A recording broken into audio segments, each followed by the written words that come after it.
Again, everybody, Lance Russell and Dave Brown right along ringside. By golly, we're about ready to go with more big action.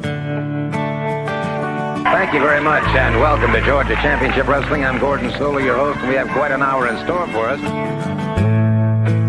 Hello, everyone, and welcome to Championship Wrestling at ringside. This is Vince McMahon, along with wrestling's only living legend, Bruno Sammartino. Welcome to this week's edition of Mid-South Wrestling Television. I'm your host, Boyd Pierce, another outstanding card. Hey guys, and welcome back to the Regional Rasslin Podcast, where we talk the territories. I am, as always, Ray Russell, and this week a very special edition of Regional Rasslin, as thanks to the help of several of our Ultimate Tier patrons, they've aided me in putting together a special near 3-hour edition of the program, covering 3 separate territory-era promotions. Now, we did this for a very good reason. It was actually several of the wise patrons who recommended we put a piece like this together in order to give the podcast fans, the masses out there, an idea, a 100% free look, or listen, of what they're missing over at patreon.com/WrestleCopia. One of the many video casts at our Patreon is Regional Rasslin Un-Reeled. It's a lot more of the same of what we do right here on the podcast, but turned up a few notches. It's where I, along with WrestleCopia's own Jamie Ward, go back in time and dissect, educate, inform, and yes, absolutely entertain in a review meets watch-along format. Available in both video watch-along form and obviously in audio form as well. Now, we started the Unreeled project by offering 9 episodes covering 9 different territories. Then, we allowed our patrons to vote on which 2 territories they wanted us to continue to cover in the immediate future. It was Mid-South 1982 and the USA Network run of Southwest Championship Wrestling that won the poll. And on this episode of Regional Rasslin, you'll hear an episode of both of those programs, as well as a bonus episode where we tested the waters with an episode of Mid-Atlantic from early 1982. We're now about 20 episodes into the Unreeled show over on Patreon, which, along with the Big Ones collection, which is a similar video and audio program, watch along, covering big events from wrestling history, plus add in the treasure chest drop box of footage, never less than 2 terabytes, 2,000 gigabytes of wrestling footage available monthly there in the Dropbox. All of that is available at the ultimate tier of patreon.com/WrestleCopia, along with everything else from the other tiers, all part of that ultimate tier. And what you're about to hear right now is 3 episodes of Regional Rasslin Unreeled, back to back to back.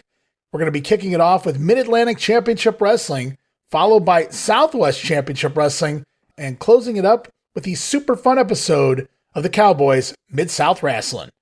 Again, before the show gets rolling, I want to thank my compadre in crime, Mr. Jamie Jam Ward, who acts as the co-host of the Unreeled series.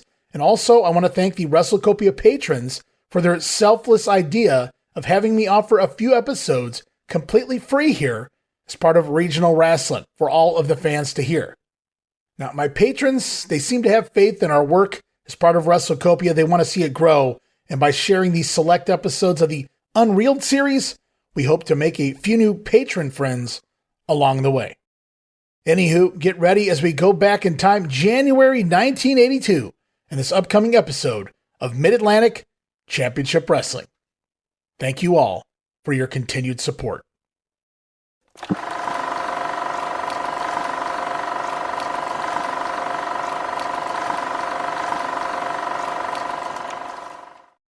Hey guys, welcome back to the very popular Regional Rasslin Unreeled. I am Ray Russell, and he's back again one more time, Mr. Jamie Ward. Thank you for joining us here. You're becoming the regular co-host of Regional Rasslin Unreeled. I love it.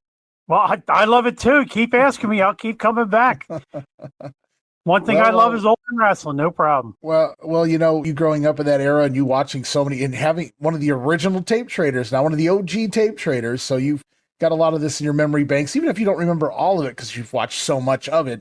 I'm sure some of it comes back to you as we go along. And I love the little tidbits that you drop in as we go through these episodes. And this week, guys, we've covered a lot of them. Dallas and San Antonio, Mid-South. I mean, we've covered a lot of regions. But this week, we go to one of the most popular of all time. It would go on to become WCW. Before that, Jim Crockett Promotions, talking about Mid-Atlantic Championship Wrestling. Now, if this gets voted upon and we go back and do this, we're actually going to start back in the fall of 1981. But what I did was I grabbed the first week of 1982. Now that things are developing, lots going on in this episode. So I want to give everybody a decent idea of who was in the territory at the time. Got to remember a lot of these names from your childhood, guys, and all the fun little storylines they have going on, Jamie. We're going to see a very young Barry Windham as Blackjack Mulligan Jr., teaming with Jake Roberts, I do believe, on this episode. So what a tandem. Yeah, a lot of parallels that go along with our Georgia Championship Wrestling show from the 81-82 time period. That's and an the same excellent booker. point. That's what I was going to say. Excellent point, Jamie, because they have the same booker. So these storylines do coincide. We're actually going to see, well, I don't want to spoil it, but something ongoing with the NWA World Tag Team titles right now. We're going to see that unfold on this episode of Mid-Atlantic Championship Wrestling as well. So, Jamie, if you're ready, we're going to dive back in to the first week of this January 1982. I'm ready, right? Let's do it. All right, guys, back in time. One more time here. Regional Rasslin Un-Reeled, part of the ultimate tier here at patreon.com/WrestleCopia. And there it is. Not the original music, Jamie, but the original intro video. Oh, this wasn't the original music, huh? Okay. No. Oh, wait, that was the original. Usually, this is probably... I thought so, because that's what I remember. They were still using that when it started to air in Philadelphia back in 85. I thought I had the Peacock version, which is a different intro music. You're right. That was absolutely the original. And there's Sandy Scott. We were talking about bringing new talent into the area. And we have one fella He's kind of like the commissioner or something, whatever you would call him back there in 82. Maybe he's the matchmaker like George was in Georgia. No, could be. Well, look at newcomer Terry Taylor on the scene. Promotion called me in. They do the best they can. Young cut, making his Mid-Atlantic debut right here on TV this week. Yeah, still clean-cut baby face here. That's a few years away from the Red Rooster. Yeah, he's getting there. Got to call him as the Red. Got to see him split up from Bobby Heenan this week. It's part of the big ones here on the Ultimate tier. There's a guy that never became what he should have become.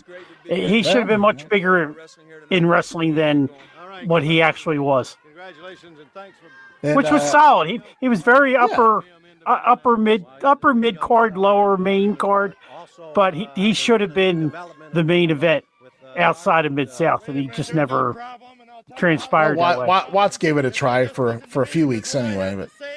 But Sarge is upset. Yes. By the way, we're coming in, or we're coming out of a storyline where Slaughter put Barry Windham, Mulligan Jr., in his Cobra Clutch challenge. And Sarge put up $1,000 of his own money, but they ran out of TV time before Windham could break it. And Sarge wants his money back because Windham didn't break it, but Windham didn't get a fair shake, so the money's done. And I want to say right now that the contest is over. No more Cobra Clutch. Slaughter in Mid-Atlantic may have been better than Slaughter in the WWF. I agree with that. They let him talk himself a lot more. Do you know who I am, sir? I'm the U.S. Sandy Scott actually looks like Freddie Miller here. He kind of does. And his lawyers have put an injunction against your $1,000. An injunction? What are you talking about injunctions? An injunction? Tell him, Sarge. Well, Slaughter's not getting his $1,000 back, and if he's not careful, he's not going to leave here with his U.S. title belt either. An injunction on my money? Goodbye. Goodbye. Tell him, Sandy. Tell him. I like that. Goodbye. Now that's a real authority figure, Jamie. Goodbye. He put him in a spot and he left. Now the heel wouldn't respect a general manager like that. No, and or whatever authority figure. Right. And I think he threatened to strip him of the U.S. belt if he didn't leave either, and that got Sarge moving a little faster off the screen. So we're going to see Terry Taylor today. Sergeant Slaughter's clearly in the studio, upset, and he's told us no more Cobra Clutch challenges. They will not continue from this point forward. We'll see about that. But thank you, Sandy. And David Crockett, beardless. Clean cut David Crockett here. when you can tell the U.S. heavyweight When you get a chance, guys, if you have the network or if you can hear some of the stuff in between what we're talking here, listen to David Crockett, a very different David Crockett than you would hear in the Tony Schiavone days, where he kicks it up to that gimmick, that character, David Crockett. You'll see that he was a pretty normal, decent announcer back with Bob Caudle. First from Tennessee at 235 pounds, here is Doug Vines. Doug Vines, looking good there, too. His partner also And me, Mike Miller. That's a respectable tag team. It is. If you look at it in a different manner. Well, I think I see who's getting the win here, though. There's Mulligan Blackjack Jr. Jr. There we go. That's it. From Denton, Texas, 240 pounds, Jake the Snake From Roberts. Denton, Texas. No, not quite Stone Mountain, Georgia yet. Right after we take this brief time out. Couple Now, of he tall, hadn't lanky found boys. his way to Georgia at this point. Old Jake. And there's the bell. See, I was actually familiar with Jake at this point because I was getting that World League Wrestling Yes. on the old Mulligan Jr., Jake Roberts teaming together for on Saturday afternoons, and a lot of times they would have Mid-South on there. Satellite Program Network had it. Well, And Jake was, in Mid-South as a mid-card guy. okay. That's right, yeah. Then we Up got, through 81 sometime he was there. And yeah, the 79 80 I saw him kind of in fun there. to see Jake and Barry team up here. They're going to be part of a famous angle in Florida at some point where Jake going to throw a knee lift and send Barry's head through a table, if I remember correctly. See, we were talking about it on Georgia. I'm thinking right around here is where Knoxville closes up because Yeah. he was working Knoxville with his dad at this point, Blackjack Jr. Yeah, if you go back and watch some of the tail end of 1981 episodes, there's actually going to be doing promos from that Knoxville studio. So you can kind of get an idea that it was still around, but I think you're pretty accurate on that one. Right around the beginning of 82, Knoxville seems to go away. But they were working hand in hand. Obviously, Blackjack and Flair were working for Jim Crockett, so they were sending their talent over, and they were switching around, using each other's studios for promos and things for whatever they needed to do. Which worked out well because you could run that Knoxville territory, and those guys could cut their promos for Mid-Atlantic while they're in Knoxville. Right. Is that a young Tommy Young referee in there? Well, isn't Tommy Young always young? It could be. I don't know if Tommy does a lot of TV. I mean, Wow. it doesn't look like a Hebner. Oh, And he's right-handed, so that rules out Tommy Young. ooh, nice cradle back. Doug Vines, one half of the Devils duo coming from the Poffo territory. In fact, all of those guys will wind up popping up here. I don't think Izzy Slapowitz is on this episode, but he works a few shows around this time for Mid-Atlantic, and I'm pretty sure Jeff Sword is also on this episode. I could swear the crowd was chanting jobber, but I don't think they knew that term back then. There you go. Yeah, I never knew that until I read it in one of the newsletters. Right, that term jobber. Tall and lanky Barry Windham, Blackjack Jr. Hasn't switched the name yet. There you go. All right, Barry, stay on him now. Stay on him. Keep him out of the heel. Well, see now, this is where the heels have a chance to shine. Mike Miller never really got much of a push anywhere outside of Portland, but he was given a main event slot up there in the Pacific Northwest. I think Slaughter has more than a passing interest. Northwest was a promotion of its own. They were able to elevate guys. They were, and it worked. And the fans bought it. Yeah. There we go. Jake back in. So it's fun watching Jake actually wrestle rather than just do the slow, methodical thing. But they all started off as wrestlers, even Hulk Hogan. Yeah, and we got Sarge giving Sandy Scott hell in the background. Well, I understand you right. He is going to give him another chance at it. oh, he's going to give him another chance because Sarge wants that $1,000 back. He's going to give Windham another chance here with the Cobra Clutch. I don't know if it's going to be on this week's episode or next. We'll have to wait and see. Mulligan Jr. here. He is. Mulligan Jr. usually I have a little format next to me to see what's coming. I just kind of skim through this, and I know this era pretty well. And my son, my 16-year-old son, refreshed my memory on it before we got going as well. So, yeah, I watched most of the 82 Mid-Atlantic stuff on the WWF network or WWE network when it existed.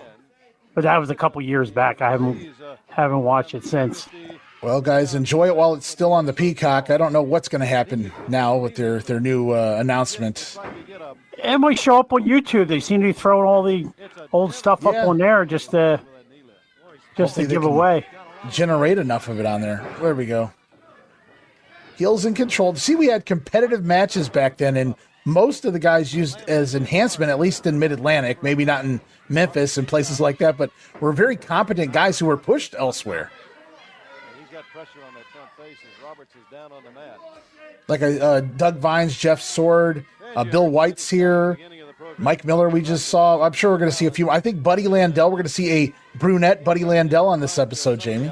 Yeah, I know he's here around this time. Billy Robinson, there's another one now, Sandy. Austin Idol comes in around this time also. When he finishes his Georgia run, he heads up to Mid-Atlantic for a couple months. Well, Sandy Scott had to go over and have a few words here with Sergeant Slaughter to get Slaughter. Come on, ref's nowhere near. You got to be checking for a choke here. Also, Sandy Scott is about done with Sergeant Slaughter this week, I think. Young Terry Taylor will be here. And we just started the show. Yeah. So for anybody unfamiliar with this era or with this territory, we've already seen Sergeant Slaughter, Terry Taylor, Jake Roberts, Barry Windham, and we're in the first segment of the show. So kind of gives you an idea of the talent that they had there at the time. And as I say, every person we've seen so far has drawn money in the business. Yeah. And they all made it to the national expansion world, either the WWF or the WCW, or both in most of their cases. Yeah, Vines and Miller, well, not as a tag team, both went their separate ways and had good long runs. Yeah, I mean, you'll see Vines pop up on WWF TV as enhancement, but all the way into the early 90s, Vines and Sword. And Mike Miller, he's going to have a long run in Portland throughout most of the 1980s. He'll even do a little bit with the USWA there before he retires in the 90s. So I also thought I remember him going through Florida sometime in the earlier 80s. Oh, look at this. He's got him up high, man. Going to hit the lights. Wow, I like that. I don't know what he was going to do with him. Ole should have brought Miller and Rip Oliver in about another year or two. Yeah, Rip Oliver, I don't know what went wrong with that guy. He had a good look about him. He was certainly competent in the ring. Just never really got that push outside of that little bit down there in Dallas he did. Maybe he was just homesick. Yeah, I mean, he thrived in Portland, that's for sure. Especially when Buddy wasn't there. Here we go. Get ready for it. Ooh, wow, that's a nice Oh, the flying burrito there. Yeah. I thought we were going to get a lariat. So did I. Oh, Barry's still figuring it out. He's such a natural, though. Oh, my God. From the beginning. Yeah, I mean, I was lucky, again, on that satellite program network in 79, 80, 81. Barry was in Florida, so I got to see a lot of his beginning of his career. I know it pays off to be around the boys, be around the wrestlers, have a ring to go play around in as you grow up. But honestly, with Mulligan constantly on the road, it wasn't like his dad was sitting there prepping him from the beginning and just getting him ready for this. So a lot of this really comes from natural instinct too. You're just not that good because your father's a wrestler. And when you get trained by the Funks, that doesn't hurt either. Well, that never hurts. Just ask Jumbo and a variety of other guys. There we go. No, there's the knee lift. Nice knee lift. I love it. Double pin. And you could tell Jake had it too. I mean, just not Barry. Jake had full. Yeah. In different ways. More in the psychology part he would adapt. But yes, absolutely. Handed down from his scumbag father. Yeah, well. Yes, I said that.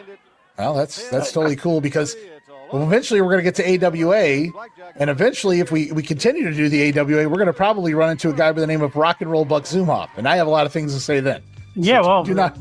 there's another scumbag. We've had Bob Sweetan too. There's the holy triumvirate right there. Oh my word! Oh yes. Oh my word! It is Lord Alfred Hayes has made it to Mid-Atlantic here. Actually, he's been here for a while. People that have only ever seen him as the regal old Sidekick. Englishman, Yeah, in the WWF, missed a lot. what a great heel promo was Alfred Hayes. You know, unfortunately, there's not a lot of footage of him out there working. I mean, in his heyday, and he spent a lot of time down there in Amarillo. You talked about the Funks. If you go back and look at Alfred's results from the 1970s, he spent quite a few years down there working in the Funk territory. Hey, he did, and so did J.J. Dillon. Yeah, both of them. Yeah, you're absolutely right. Is that Billy Robinson? Nice. That is Billy Robinson. That is the lead British wrestler managed by the lead British manager. With that mustache, I thought he was a little taller version of Tony Russo there for a second. And that is, in fact, Keith Larson in there with Billy Robinson, and who would go on to become Rocky Kernoodle as well. But it's funny because I'm watching Larson own Billy Robinson, and I put that in quotation marks here with a little head scissor deal. But Alfred's on commentary. He is the British European and the British Commonwealth champion. Oh, he's double champion. No, you must admit that's quite a difference. I want to see you do justice and credit to Robinson, not some stupid interview or commentary whereby you're saying yes. Oh, he's so good. He is. I mean, Vince tried to switch him over later on and have him do a little heelish on the commentary. Nice Rude Awakening style neckbreaker there. There we go. But by then, everybody just knew what a nice guy he was.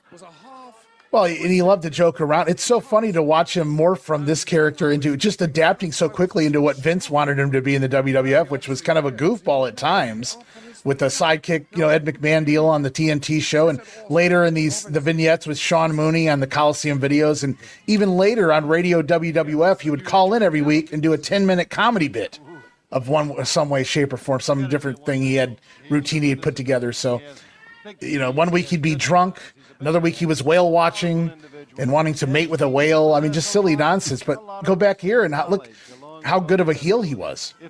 And believable. Why does he need a man like Lord Alfred? See, I don't remember Robinson coming through Mid-Atlantic. No, I didn't either. That kind of surprised me. But when you said that, I did remember seeing him on the screen when I skimmed through here. So, yeah, I'm glad you mentioned it. We might have got halfway through the match before we mentioned who was in the ring here. Of course, Billy Robinson, man, it's been a pleasure watching him throughout his All Japan run through the 70s and the matches he's had with a trilogy with Jumbo from early 77. They worked 3 times in a matter of a month or so, and it's amazing. He was also good in The Wrestler, the original Wrestler movie with Ed Asner, where he was the bad guy to Vern Gagne's good guy. We had a listener ask me and a couple others. I don't know if anybody else responded to him. I'm glad I did. He asked me, do I think Billy Robinson would have made a better world champion in 1980 than Harley Race? And I said, maybe at some point in the 70s, probably not by 1980. But, I feel like Harley, adapted to each territory's style very well. I don't know if Billy would have done that. I don't know if Billy could have done that kind of business, but at the same time, I don't know if Billy wanted to do business. If he didn't want to do business, he wasn't going to do it. Ooh, nice double 100 hook. And you weren't going to make him. No, exactly. Well, you really weren't going to make Harley either, but I guess money talked with Harley. Everybody knew that. Yeah, well, they say Harley had a human side to him. Billy Robinson wasn't exactly the most friendly person in the world. That's what I understand. Bob Roop doesn't have a whole lot to say positive about Billy. He said some of the best matches he ever saw were Billy Robinson versus Tony Charles. But Bob's told the story a couple times, I think, with Ray Stevens.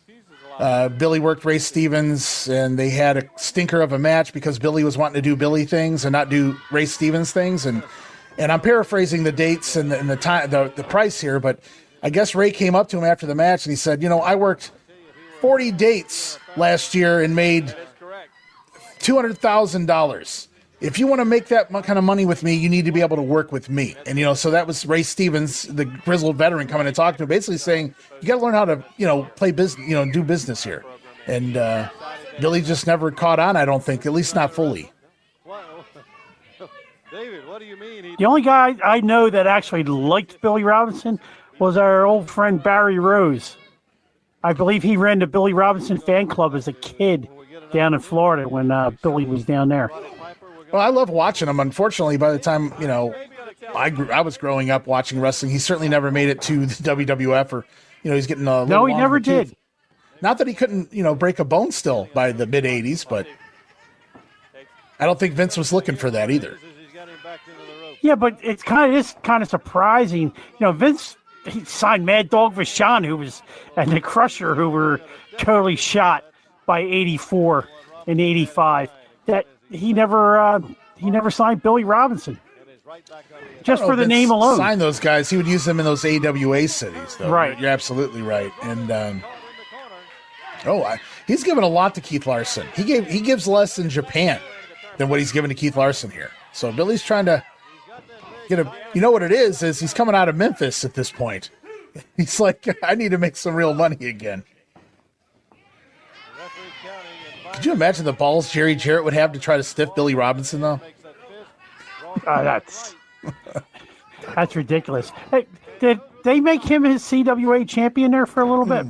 Yeah, the world champion, I believe. That's when they were doing that world title. Yeah. That really caught on like a fart in church. What was a smart move bringing Billy Graham or having Billy Graham win the title? They didn't bring him in. I forget what the name of the guy was. It was an Irish guy that they brought in. Oh, nasty there we Robinson go. backbreaker. Patented Robinson backbreaker. Actually, Keith Larson, at a quick glance, kind of resembles Terry Taylor or a Buddy Landell at this point. I was thinking Tim Horner, but yeah, I could see Tim Horner also. Buddy's kind of jacked already, man, even by this point. I'm probably talking more hairstyle. Oh, I got you. All right, here we go. Look at that. Like a rag doll. Come on, that's got to hurt. Great sell job if he had a chance to sell. There you go. Billy Robinson in the territory, at least for a few. Look at these two. Yeah, there's Landell. And the dirty white boy. That's it. We got Owe Anderson and Ivan Cole. Now, Buddy Landell is the one speaking right now. For anybody looking for a bleached blonde nature boy right now, nope. He's still just enhancement here. Buddy Landell getting so what they would do right here is they would do the localized promos. So we would get Jimmy Valiant or Ric Flair or Greg Valentine or whoever. But in the studio, when there was no other promo, or if they weren't coming to a specific city, they would give the job guys a chance to learn how to talk by having David Crockett interview them. And we're going to see that quite a bit moving forward if we continue these. And these guys are just, green as grass at this point. Buddy Landell, and as you said, Dirty White Boy, the featured T.L. Hopper on the other side there with an interesting haircut. Yeah, these guys had to get experience one way or the other. It was kind of like in the WWF where for Philadelphia and a lot of the markets, they would do like a 5 to 7 minute interview segment. Yeah. But on the New York version where they would have those interviews for the MSG cut in all along the show, they would have an extra match. And that match would be, an evenly fight, like Larry Sharp would win or Johnny Rods or Estrada. Who knows? Maybe even Frankie Williams wins the match, in one of those situations. As they always say. They like to punish their opponents, as you well know. Yeah, that's very true. I'm trying to listen to Tony here. Get in there, give it 110% today. 110%. Try to defeat them, and that'd be kind of a feather in my hat if we got a victory over Ole Anderson and Ivan Koloff. Oh, man, they got Ole and Koloff today. Again, Ole Anderson. You taking bets, Jamie? Working on that arm. Bets on how many bruises they walk out of the ring with? Well, something very big happened at the beginning of the show, and we kind of got lost in it because Terry Taylor was on the screen, Sergeant Slaughter was throwing a fit, but in the midst of all of that, Sandy Scott did announce that the World Tag Team titles have been vacated, that Gene Anderson is unable to compete, and there is no longer a World Tag Team Champion team. So we're going to see what they come up with for that in the weeks to come, as if we don't already know on the Georgia side of things. So this must be around the third week of January, I'm going to guess. This is the first week of January. This is the first week of January. So January 6th. Really snowballing the people up in Georgia because, he says that it's been pending and he's going to have Buzz Sawyer defend with him and Terry Gordy defend with him. Oh. And they don't officially strip the belts in Georgia until the end of January. Mercy, baby. Jimmy Valiant. He's already done more in this one match than he'll do for the rest of the year, probably. A couple of arm drags there from the Boogie Woogie. And he doesn't have the full Boogie Woogie beard yet, does he? Oh, no, he had been King James, managed, it's a heel managed by Lord Alfred before this. He just recently came back with this new, we're seeing the infancy of the Boogie Woogie Man character here.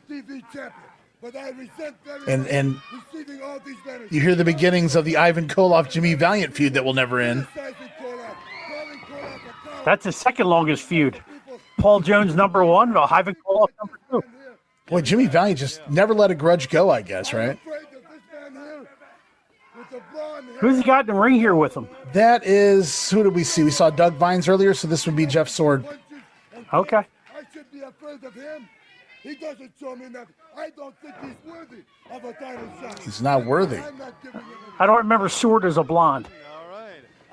Well, I don't remember Vines really rocking the blonde for very long, but I guess they're just trying to get over, man. Trying to whatever they can. They stand out, right? Unfortunately. Got to pay the bills and hope you get discovered. Yeah. Unfortunately, their biggest time would come working for Angelo Poffo, and based on everything I hear from everybody who ever worked for Angelo, they probably didn't get paid very much. Or they paid him. Well, that too. Thank you for the opportunity. Here's $50.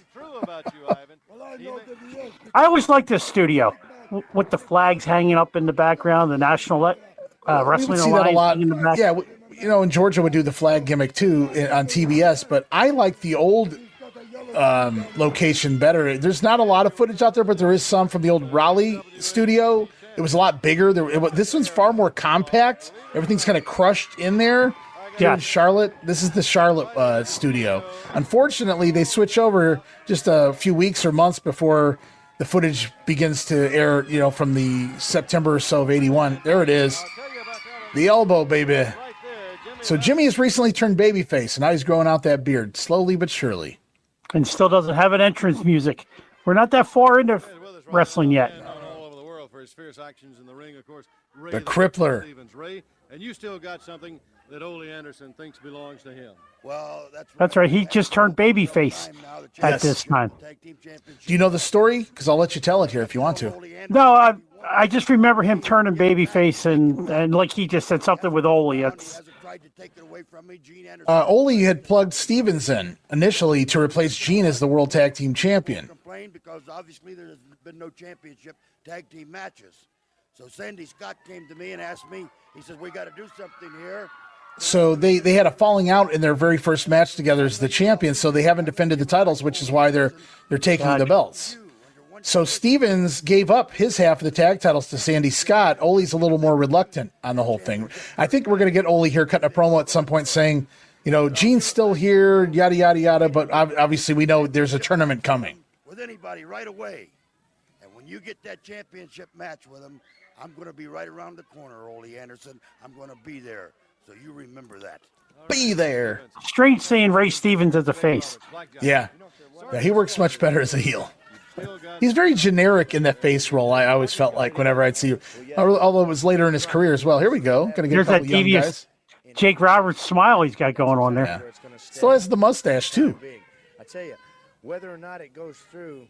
This is back when Jake was kind of a cowboy. He always wore the cowboy hats. He wasn't still trying to figure shit out. He had the karate pants, the pajama pants. And I want one more chance. That's when he gets to Georgia. He goes to the karate pants. Right. Take that $1,000. So you do want another chance. You're going to let him put that hole back on you again. We're going to see another Cobra Clutch challenge in the weeks to come. I know you guys are going to want to vote for that.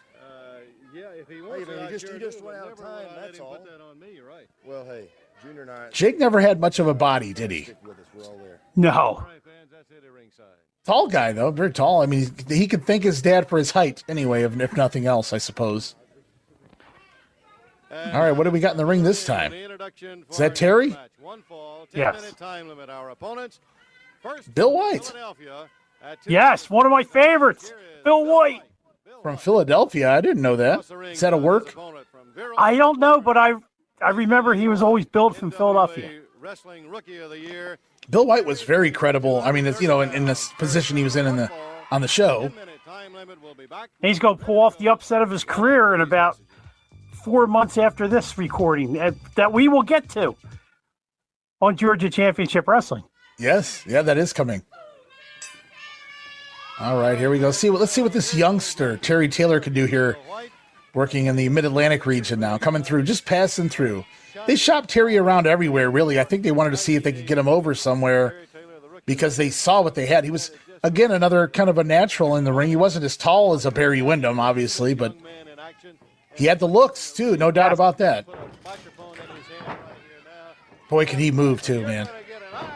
That's why I always thought he should have been more than what he became. I really thought he was going to be the main event, somewhere, sometime.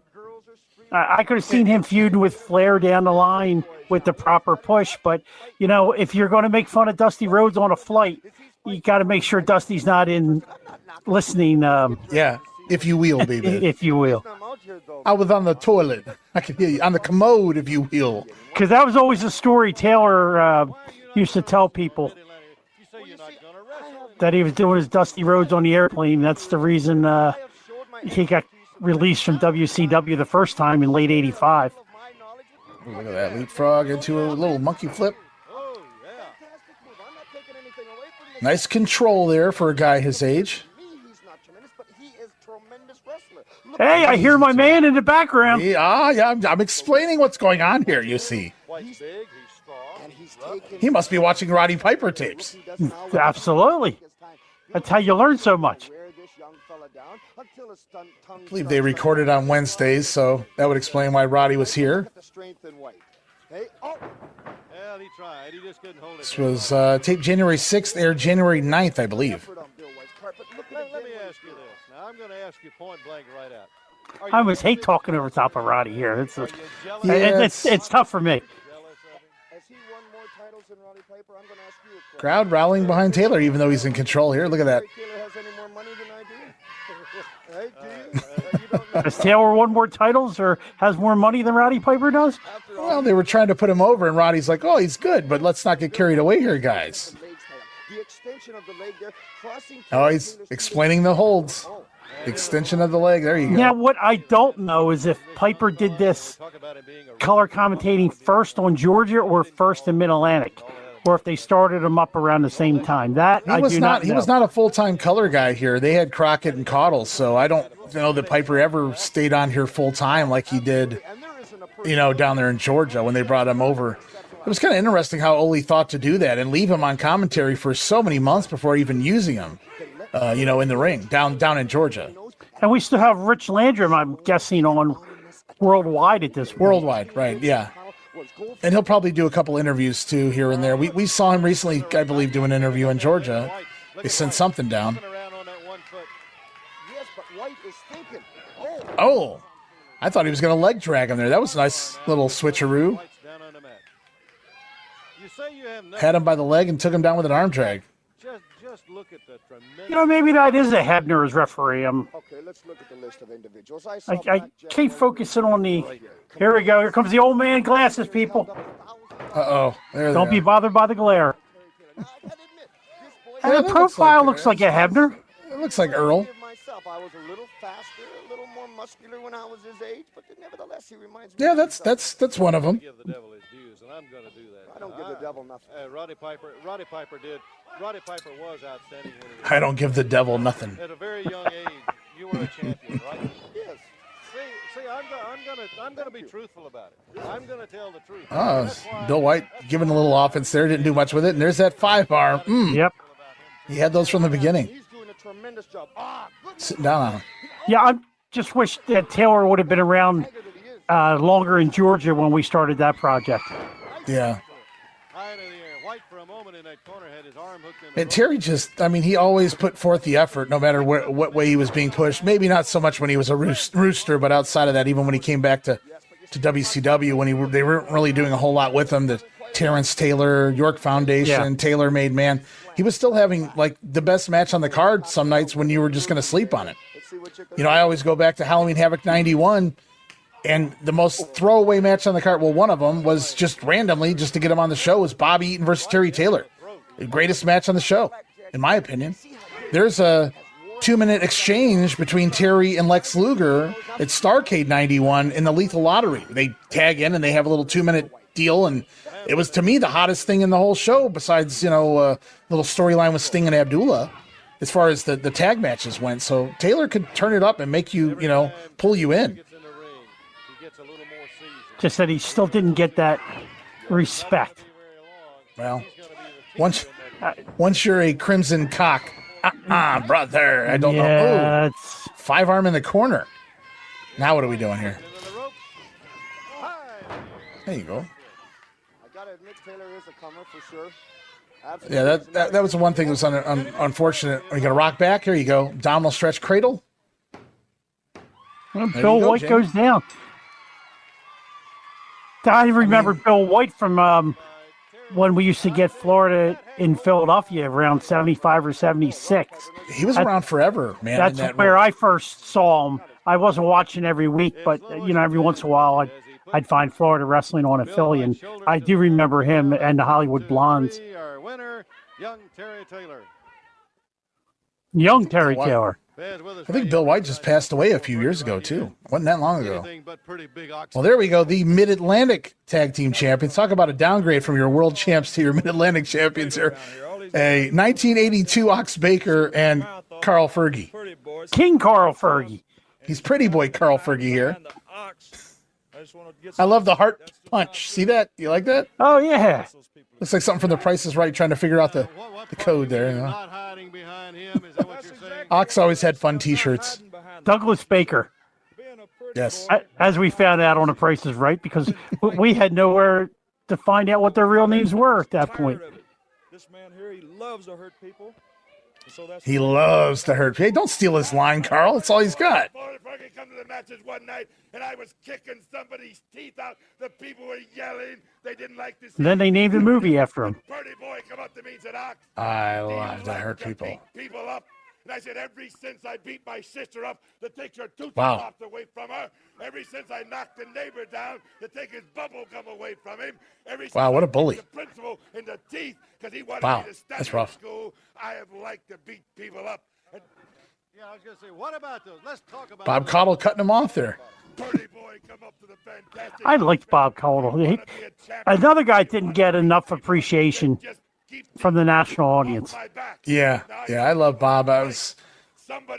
He kind of went away. I think it was right around when Watts came in WCW. Oh, no, it might have been when Dusty came back, actually. It may have been sometime in 91. I mean, he was still there, but he wasn't used as prominently. No. Well, when you have Lance and Gordon there along with it, and you still have Chris Cruz, Bob is kind of forgotten. Well, Bob went on to go to Smoky Mountain whenever Cornette opened up, and that was later, in 91. And he would hang there for a while. Quite a while, actually. I remember seeing him with Jim Ross when Ross was in between his WWF stints in 94, so. Yeah. Wasn't Fergie another guy related to Jerry Lawler in some way? Cousin of the King. Okay. Yep. Then Honky Tonk. Fergie did his best work, and I'm not trying to knock him, but he was an amazing referee for Watts. Like when me and Roman did UWF ADC, he was a top-notch referee. Even better than Tommy Gilbert, I thought. Look at this high-tech stuff. I'm telling you. All right, man, climbing into the ring now. And this is there it is. Ole Anderson and Ivan Koloff. Russian Bear. Ooh, that's another team I wouldn't want to get in there with. How many times do you think they tagged in their career? Off and on, who knows? Yeah. Well, Buddy Landell and Tony Anthony are about to find out. Was Ivan like the Mid-Atlantic champion around this time? Because he just took a belt off. Isn't he the TV champion? Okay. Yeah. You're about to see two of the finest wrestlers in the world right now, ladies and gentlemen. There you go, Roddy's sticking with the commentary, man. Ivan Koloff sees from professionals. Oh, Buddy's got a hold of Ole. Sit out by Ole Anderson, sitting around. Look at where he's positioned. Oh, this camera angle, I'm not a big fan of it. Well, that's what made it unique. What other promotion was doing a camera angle like this? And as you said, it's the functionality of the television studio because it was so small. Literally, the side this camera's on, if you every once in a while you'll catch a glimpse of it, the wall is about 6 feet from the ring, so you really can't do much on that side anyway. And for anybody that was never a TV studio for one of these tapings, you can't believe exactly how small that is. Because I was in Memphis TV studio a couple times, and on television it looked bigger, but when you walked in, it was tight. And yet it was still bigger than this. At least it felt like it to me anyway. Maybe I'm wrong. Maybe no, not. You're probably right, because where that camera is, there is at least more room. Same thing with the Georgia TV studio. Well, Crockett just went with where he could get TV, as quick as he could, and moves over here to Charlotte. Makes sense. They're based out of that area at this point in time, and only going to ride all over it. What happened to Raleigh? They lose their TV station? I don't remember the story now. I used to know it. I did research on it once upon a time. But yeah, they lose it in 1981, somewhere in the middle of 81. I think May sounds right, but somewhere in the middle of 1981, they lose Raleigh, and they have to hurry up and figure out another, option, and they just go with Charlotte here, and they never really move away from this until, they acquire TBS. If he wants Gina as a partner, fine. He can get anyone that he likes for a partner. But those belts... Yeah, I was going to say sometime in 85, I think they did away with the Mid-Atlantic TV being here. I know Worldwide had already gone to the arenas and kind of got pushed into the number one show sometime in 83. So basically, you said earlier when we were talking about the tag titles being stripped of Ole Anderson, it sounds to me now like Sandy Scott here on commentary said something about Ole needs to find a partner and defend those belts in the next 30 days, or we are going to strip them. So maybe they're on the fence with it. So we don't have a tournament coming yet, though. And that's a good question, Piper being Piper. He said, what about Ray Stevens? What if he goes and finds a partner? Does he get to defend the belts? Because technically Ray was given one of the belts. But Ray said he gave it back. He gave it to Sandy Scott. So lots of stories going on, Jamie, which is not really... Wow, look, they're in the flags. Gonna have to move those flags. We mentioned it just briefly a little earlier in the program. So when was the earliest you can recall watching Mid-Atlantic wrestling? Sometime in 83, when I started getting some tapes from them. Okay. And let you fans name it, because you fans have made Mid-Atlantic... Well, unfortunately, I never had a glimpse of this until they put the syndicated TBS version on, like my local channel there, after buying out Ole. So I don't know that I saw Crockett until probably 86, I'd say. 85, probably 86. Yeah, I enjoyed. They started out with Worldwide in Philly, and then about 6 months later, they brought in Mid-Atlantic, and they put it on Sunday nights at 10 o'clock, which I loved. Yeah, that saved me too, being able to watch Worldwide, because that was a syndicated show versus a cable show. The knowledge and the ability of Ole Anderson, he's a tough man to hold in that. But once we had cable, I learned TBS very quickly. So there you go. Stay on him. Cut it in half. Only by a matter of an inch or so. It don't matter if it's a foot or an inch, does it? He managed to do it nice. When Patterson gave Koloff that nickname of La Machine, that was so appropriate. Yeah, that's definitely a very accurate description of Koloff's style. Look at Dirty White Boy throwing a drop kick. Got about 3 feet off the ground. He was still learning the trade at this point. Yeah, absolutely. But if you watch when he breaks in, how quickly he's already starting to be used, even in this kind of a role, you know that they see something in him. Even if he doesn't, a lot of these guys don't ever make it, but they give them their shots. And he's another guy that was barely in the business months, if not a year, before he was already working the territories. Even if it was underneath, you would see him on the weekly. Oh, they want him to tag in. Because by this time, he's already been through Georgia for about a month. Here we go. One of my favorite moves. Yeah, that's a great ender. Or finisher. Call it what you want. It's over. And Budrow is a little stocky there up in the chest. Oh yeah, he's pretty bulky, man. He's got some pecs on him here. Ole Anderson and Ivan Koloff fit the bill. Welcome. Nobody really looks at Buddy as a ICW guy, but that's basically where he got his start. There it is. down into the face first into the mat with that knee in the back of the head. Him and Dick Murdoch. I don't know who had a better one, but I love that finish. Look at this. I like this version of Stud. Do you mean in normal clothes? Before he got to the WWF. And just became a giant. Hey, I knew they were gone when I cracked this big fist right. Look at that hand, man. I felt those teeth give way. And I'm going to tell you what. Now, that would be a fight I'd pay to see, a shoot fight. Mulligan and Stud. You overstuffed redneck. And I enjoyed stuffing my fist down your throat. Yeah, they had a couple feuds in Mid-Atlantic, from what I remember. I think Stud just came over from Knoxville, too. Sergeant Slaughter right here. And you got, He's back. You're going to have to put that Cobra Clutch on Blackjack Mulligan Jr. again, right? They're forcing me to put this Cobra Clutch on one more time. I know what it can do. He really wants that $1,000 back. What it'll do, but they're saying they're keeping my $1,000 until I. Yeah, when you're in the military, you don't make that much, right? He appreciates the money he made post-military life. I need one of those hats and those glasses. I love those reflective glasses. Yes. Yes, yes, yes. I'm not going to let that hole go. If it's the last thing I do, you're going out to the hospital. Wow. World Tag Team Champions right now. Gene and Oh, we got everybody coming in here, man. There's Gene. I thought I saw Gene at ringside during that match. The thing I want to do is just commend Mr. Stevens on having a few brains at last. They still got the belts now, so. Voluntarily gave these belts back. Look at here, we got both of them now. Because Sandy Scott told him? No. Because he wanted to see him back on the rightful owners? No. Because you were scared, weren't you, Ray Stevens? He fears the Andersons.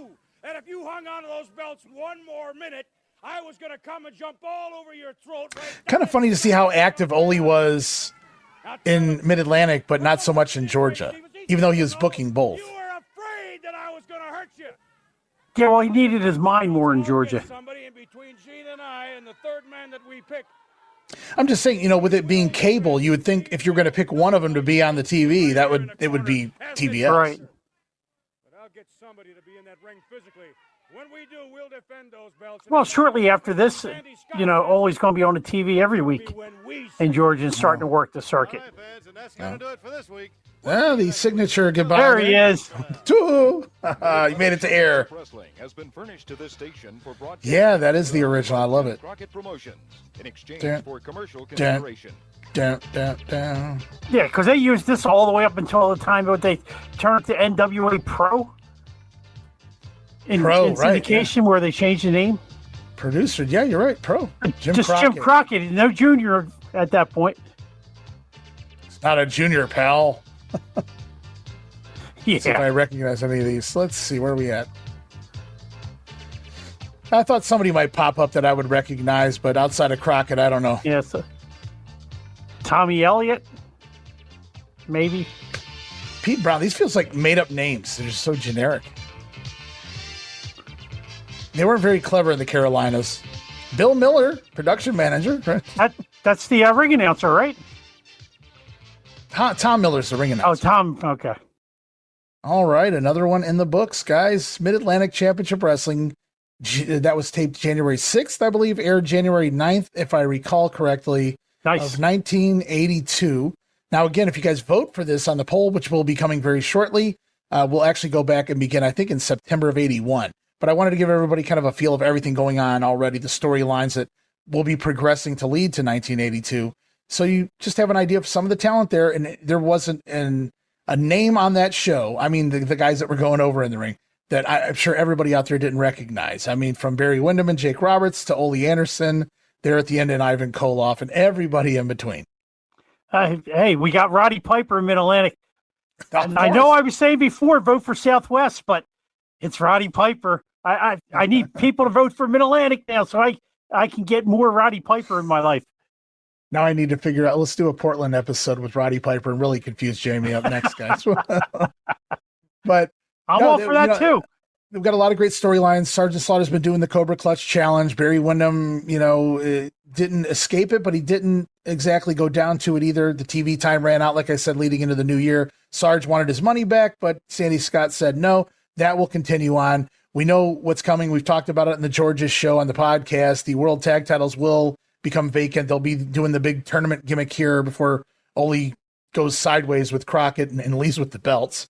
Classic pro wrestling carny stuff there. But yeah, there's just a lot going on. Like you said, Roddy Piper's here. Who knows who he's about to get into it with. And we heard the beginnings of a Jimmy Valiant, Ivan Koloff feud that I think somewhere in space is still going on. So there's just a lot going on. And we even got a little clip of Lord Alfred Hayes. I think he's on his way out of the territory at this point, but it was great to see him. Yeah. When a show goes this quick, I mean, It feels like we just started. It does. And it's over already. I'm disappointed because that just shows you what a top-notch promotion Jim Crockett promotion was at this point. Yeah, absolutely. And going forward, they never really drop off, except for that little run with Ernie Ladd, in the beginning of 84. Yeah, that's a rough patch. That is a rough patch. But as soon as Dusty comes in, it takes off. Pick it up, baby. Absolutely. So, yeah, there's a lot to get into here with the Mid-Atlantic role, especially in 1982. We've got a lot of guys coming through here, and more talent that you'll definitely recognize. So if you guys vote for this, you will not be sorry. But again, there's just so much great stuff to call. And you talked about time flying. I wanted to check and see how far we were into the show during the end of the second match, and we were halfway through the show. And I was like, oh my God, I couldn't believe it. It didn't feel like we'd been on the air 20-some minutes, but I didn't want to ruin it for everybody and tell them, well, guys, we're already half done. But at the same time, I was just astonished because everything flew by with all the talent and all the fun stuff going on here. So definitely another one worth voting for. You guys, you'll have that option very soon. We got another couple shows to put out after this one, and then you'll be able to vote on a couple of these. We're going to do a couple of them at a time and kind of alternate back and forth and tell those stories, and hopefully we'll come back and circle back to a lot of these other ones. But for now, we're going to wrap this one up. We've got more to do, and we'll be back next time, I believe, with some AWA. With Vern Gagne's territory. We're going to see the likes of the Midnight Rockers, Shawn Michaels and Marty Jannetty. You might have heard of them. They love to wrestle and they love to party. Kurt Hennig, the AWA World Champion, also going to be on the show. So we've got a lot. And one of the last appearances of adorable Adrian Adonis there in the AWA 1988. Yeah. What could have still have become of Adrian Adonis if he didn't have that unfortunate van accident where a bunch of them all passed away on a 4th of July in Canada. Yeah. Well, that's the irony. It was 4th of July, but they were in Canada. So, well, I mean, can't really decide when the maker's coming for you. Unfortunately, Adonis would pass away later in 1988, but we're actually, when we see this, I'll save it for the next episode, guys. We're going to wrap it up for now. Jamie, thanks so much for being here. Looking forward to doing AWA with you as well. I loved it, and bring the AWA on next. Sounds good. All right, guys. We'll be back very soon. Another episode of Regional Rasslin Un-Reeled. Tell your friends to join the ultimate tier here at Patreon. We've got more around the corner. We'll be back soon. Relive the glory days of Memphis wrestling with the Retro Wrestling Review USWA podcast. Each week, we go back in time to review USWA Championship Wrestling from the 1990s, episode by episode. Join us for watch-alongs, behind-the-scenes stories, and exclusive interviews with people who were there and lived it. Whether you grew up watching it or you're discovering it for the first time, this podcast is your ringside seat to Memphis wrestling history. It's all a part of the WrestleCopia Podcast Network. Listen now at USWApodcast.com. Hey guys, Ray Russell back to talk to you about all the new and exciting audio and video podcasts we've been putting together over at patreon.com/WrestleCopia. As a self-funded brand, this entire ship is powered by our patrons. It's your support that keeps all of these wonderful shows going here at WrestleCopia. And with that said, I wanted to mention that we now have 3 major tiers with tons of Patreon-exclusive next-level content for our Patreon supporters. And it all starts with the $5 all-access tier, which gets you early access to many of the weekly podcasts, at least a dozen monthly digital downloads for your viewing and reading pleasure, the insanely detailed show notes for the Wrestling Memory Grenade Regional Rasslin and the OG Monday Warfare podcast, plus random bonus video drops, archived old-school audio watch-alongs from the early years of the brand. And if that's not all, the brand new Patreon-exclusive podcast, Ranting Raw, featuring yours truly, Ray Russell, completely uncensored, unfiltered, with honest takes, taking patron questions and addressing various topics from throughout wrestling history. It is a whole lot of fun wrapped under the all-access tier for only $5, but things get even hotter with the VIP Superfan tier. For just a few dollars more, you get everything already mentioned in the all-access tier, plus as part of the VIP tier, a whole new slew of videocast series where it's not just your typical watch-alongs. Sure, we laugh, we have fun, but we're also breaking down the history, the context, and the why behind what you're seeing. And as part of the VIP tier, you have access to Dan Gennety's Pro Resu Academy videocast, the Coliseum videocast with co-host Gene Jackson, and the Monday Warfare videocast, Raw vs. Nitro, breaking down the history of the Monday Night War. Plus, you also get the Memphis 1985 folder of goodies and all show notes for the Pro Academy podcast and Gene's retro review show. Lots to be had there at the VIP tier. But wait, there's more. For those WrestleCopia backers who crave even more from the brand, we bring you yet another level of content fit for a warrior, because it is indeed the ultimate tier, which gives you everything from the all-access pass, everything from the VIP tier, plus you will receive access to the big ones video series, featuring a lengthy look and discussion into some of the biggest pay-per-views, super shows, and other events from throughout wrestling history. It's also a great place to keep up with the big events that coincide with the Monday Warfare videocast and so many other big events from years gone by. You'll also have access to the newest big hit to the Copia brand. I'm talking about Regional Rasslin Un-Reeled, the video series. Get ready for the next level in Regional Rasslin as we dissect territory history in video form. Watch along with us. But still, even more for your money, guys. You'll also receive access to the Treasure Chest, which offers patrons the unique opportunity to download and watch select rarities from wrestling history. And for those of you who are wondering what we offer, are contemplating joining a paid Patreon membership, or simply a curious lurker, a reminder there's a free tier at our Patreon that you can join as well. Remember, guys, no subscription, cancel any time, but I think you'll like the content that we're offering there for any budget you may have. And you can sign up right now, patreon.com/WrestleCopia, or look for the QR code where available. We appreciate your support in helping us pay the bills to keep the WrestleCopia podcast network running and enabling us to continue to bring you all the quality programming that we offer.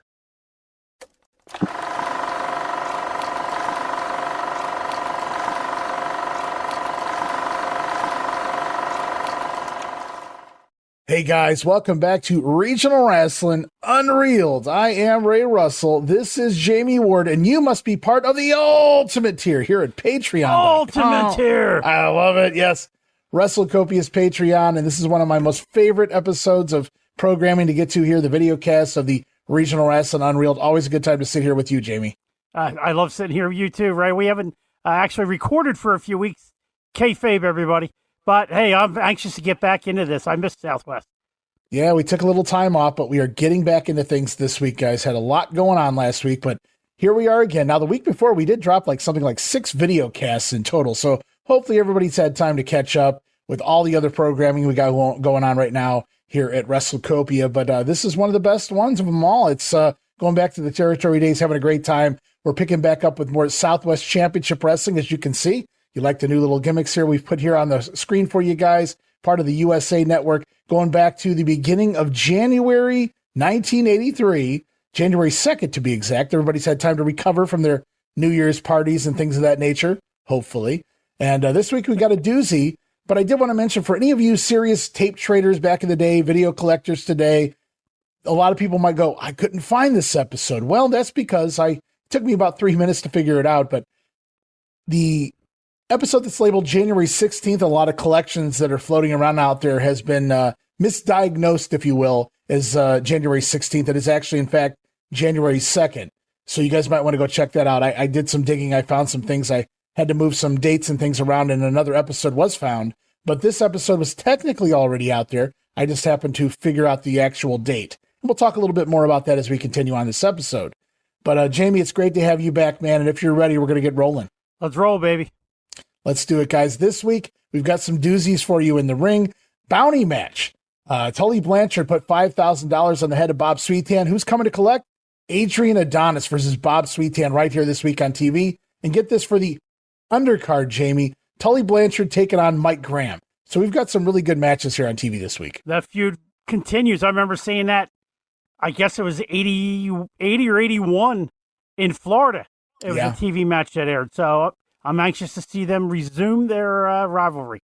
And we will have to wait and see if Ken Lucas is ready to return. Remember, he was taken out a couple weeks ago by the Grapplers. He has about 30 days to get back and defend those titles, or Morton and Lucas will have to forfeit the tag team title. So lots of storylines, lots of great storytelling, and some good matches upcoming. Here we go, guys. Going back, check it out right there. The date, January 2nd, 1983, USA Network, more Southwest Championship Wrestling. And again with the great entrance song. All you heathens out there skipping church to watch your Southwest Wrestling here, Bruiser Bob Sweetan and Cowboy Scott Casey and all the great heroes of the day. Ooh, Brody. Oh, nice that Lawler, wasn't it? Might have been. I remember Lawler doing some shots down there. Yeah, he's just coming off a shot, if I remember correctly. Early December. I was going through. And we might even see him before we complete this project. I think he might come through for one. I believe you could be correct. And there's the Colonel. Don't call me yellow.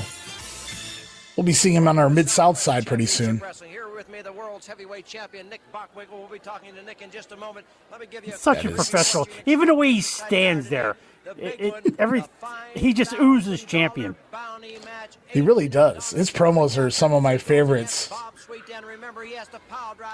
I mean, he's a heel, but he's not that overbearing loudmouth heel. He's your thinking heel, kind of like the Masked Superstar.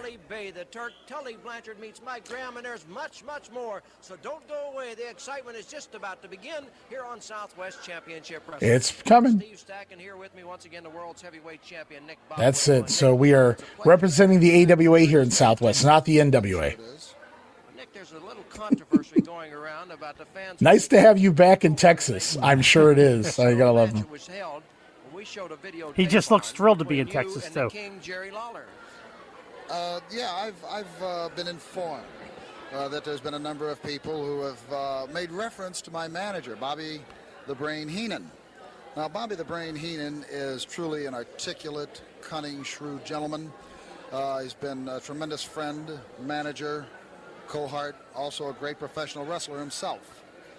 And there have been people who have made reference to the fact that he interjected, you might say, himself in a slight manner, the match between myself and Lawler. So what Nick's talking about there is, of course, his manager, Bobby Heenan. Nick's been working against Jerry Lawler. You mentioned the King quite a bit in Memphis during this time period. And right. Nick's alluding to one of the various matches he had with Lawler around this point in time, where Bobby Heenan was actually in the area, or supposedly, the story goes here, and Bobby had put Nick's foot over the rope to save him from losing the belt. Well, that's what a good manager does, protects his investment. Now, in regards to that match, I'm not sure if he means a Memphis match, because I think one of the Bockwinkel-Lawler matches actually made the rounds down here to the hemisphere in the early part of December of '82. Consequently, my manager, if he does anything, he tries to make sure that only the best officiating takes place, and he will call that to the attention of anybody. Never call the Brain a cheater, Jamie. That's right. Well, we're about to go into the ring for our first match here today. I know you're scheduled. Look how swarmy he is. I love it. And you can tell he's trying to hold back a smile there. He's having a good time. He knows he's so good. He was absolutely one of the best in the ring and out of the ring. And I just wish they could have dropped him in a different era a little later, so there would be more Nick Bockwinkel footage out there. Yeah. There's plenty, but just not nearly enough. All right, we talked about it right before we got going here. The tag team champions right now are Ricky Morton and Ken Lucas, but Lucas was taken out by the Grapplers a few weeks ago. We saw it right here on the program, and he has 30 days to return and defend those titles with Morton, or they have to forfeit. Right now he's got, we hear Don Carson, 1 week. Ooh, there's Cuco. Yeah. Rapido. Was that a mustache? I thought I see a mustache. He's been growing a mustache while he's been off camera. I missed that rule of the 30-day title commitment. Yeah, it was, they never really talked about that in the WWF, which is what I first really got into in the mid-'80s. So it was in Crockett and things like that where I started hearing about this 30-day. What is this 30-day thing? But well, they would talk about it before Junior took over, when Senior was still in charge. On the TV shows, they would, Ooh, look at that, double press. To it. Wow, Ricky taking some bumps here this week. Yeah, well, he has his Galaxian trunks on this week. He does. He's come to work. Must have stolen from Danny Davis or Kenny Wayne. The irony of it is he is facing the team in the masks, and that's the Grapplers. Len Denton, Tony Anthony. And they are coming hot on the heels of the champions, looking to take those titles away, hoping Lucas won't return. Ricky Morton having to pick a partner this week in El Santo Negro, who is pretty competent in his own right. And he's like one of the best talents they have. They can use him under two different names, and people have no idea. Yeah, it won't be until, spoiler alert, later this summer in '83 that Santo Negro will be unmasked, if I remember correctly, I think by Adrian Street. Well, it'll be a while, but we will get there. Exposed will be El Santo Negro. What a learning session that Tony Anthony got by being able to team up with the grappler. Yeah. Len Denton.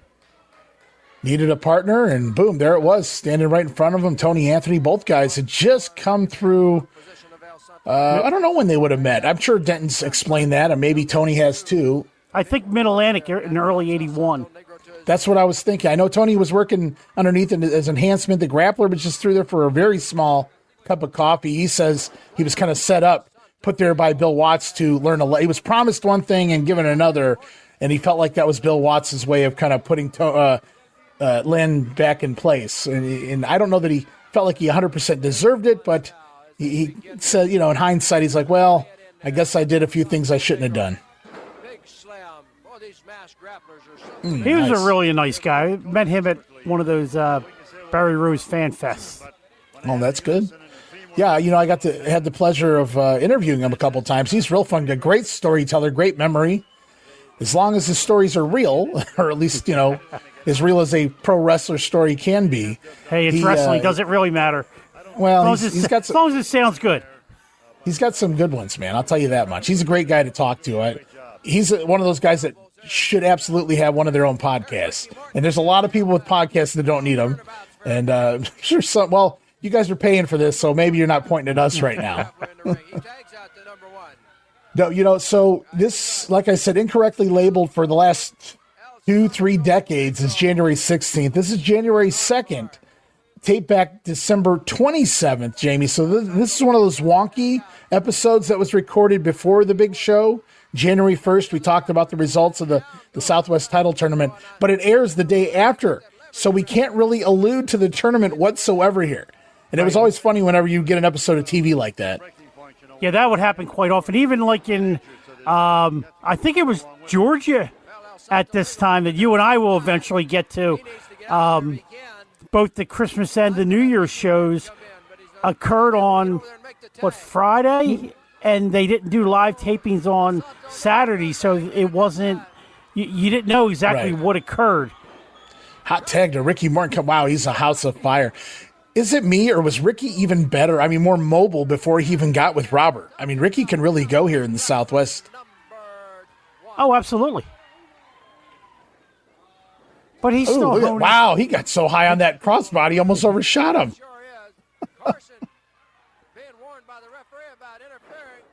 We're talking about Tony Anthony getting an experience. Ricky Morton teaming with a veteran like Kenny Lucas. Oh, my God, yeah. Oh, look at that. Nice little Mil Mascaras double forearm shot there. Morton's already been through Memphis and, team with Eddie Gilbert and leapfrog. And has known all those guys since he was a little kid. So it probably definitely helped him to get out of Memphis and get different voices in his head. Absolutely a different style. Oh, here it is. Their finisher, the super heart attack. Oh, heart attack. Ricky, turn around. Oh, come on. He was right there. Well, Santo Negro, very competent in the ring, but he's no Ken Lucas. No, not at all. Hey, I wonder if J.J. Dillon stole this gimmick. The Don Carson the Don Carson gimmick with the semi tux or whatever the hell you want to call that he's wearing from the Wild West. Yeah, yes. Boom. I love this little instant replay deal they do here where they kind of put all the high spots in that little clip to take you home. Yes. Nice post editing there. Oh, he's back again. Ivan Podolsky. Not dressed to wrestle again. Back to stay. Something tells me that's not true. Southwest champion, that belt means a lot around here. That belt means a lot. Southwest belt. And he'd already been through here a few times. Well, he got his start in Texas. I mean, he first got over in Texas. They hated when he went to New York, and they gave him they humanized him because he had played that Mighty Igor style Polish, quote unquote Polak. Sorry guys, right. But he didn't understand. He couldn't speak English. He was kind of like that half-wit kind of gimmick when he first came in here. That's what got him over. It was literally a ripoff. You can actually go find pictures. He looked just like the Mighty Igor to the point where I posted pictures of Putski online, and people go, no, that's Igor. I go, it's not Igor, it's Putski. But he went up to New York, and Vince Sr., like he told Andre, you work like a giant. He made Putski into this, Polish icon. Yeah. And he wanted to roll with that everywhere. And then I don't think the promoters in Texas were happy about that when he got back. Have you seen Putski today? No, I haven't. Man, he is a little man now. He's like real thin, like Jimmy Valiant, and I didn't even know it was Ivan Putski until somebody responded to it. Okay. Thank you very much, Ivan. We look forward to seeing you with the trophy. Yeah, he's got to be up there in age too by this point too. Ivan Putski. Oh, he's got to be late 70s. There's Lou. Lou Thez is back this week. We don't get to hear from Lou. He's on commentary though. I wonder if Lou and Nick ever met. Well, the bell sounds in the ring. I would imagine. Nick had to. I mean, Nick was working Los Angeles. I mean, he was working. He goes way back in the ring, so they had to have crossed paths. I would imagine. The Turk, a short 250 pounds, Lou. This is an interesting choice of an opponent for Bockwinkel. Yes, I know. He has the man with no neck, the Turk.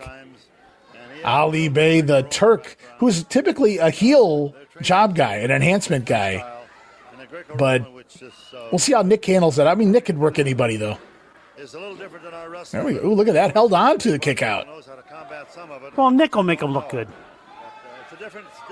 This is unique. I've never seen this before. He's got him in that schoolboy. Nick kicked out a couple times, and he's held on to the hold. There you go.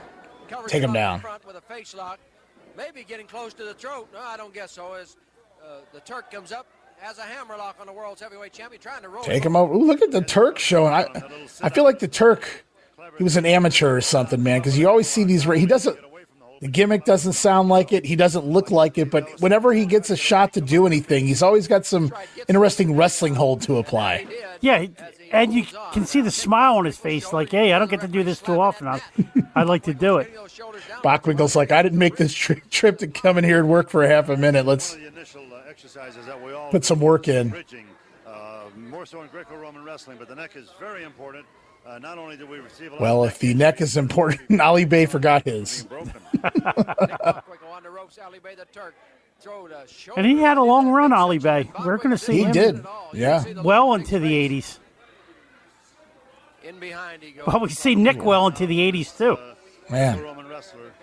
I could have watched Nick well into his 80s. I mean, I think about, he still had it. I mean, maybe not at normal speed, but even I remember Slamboree 93 when Nick went out there and did 10 or 15, whatever it was with Dory.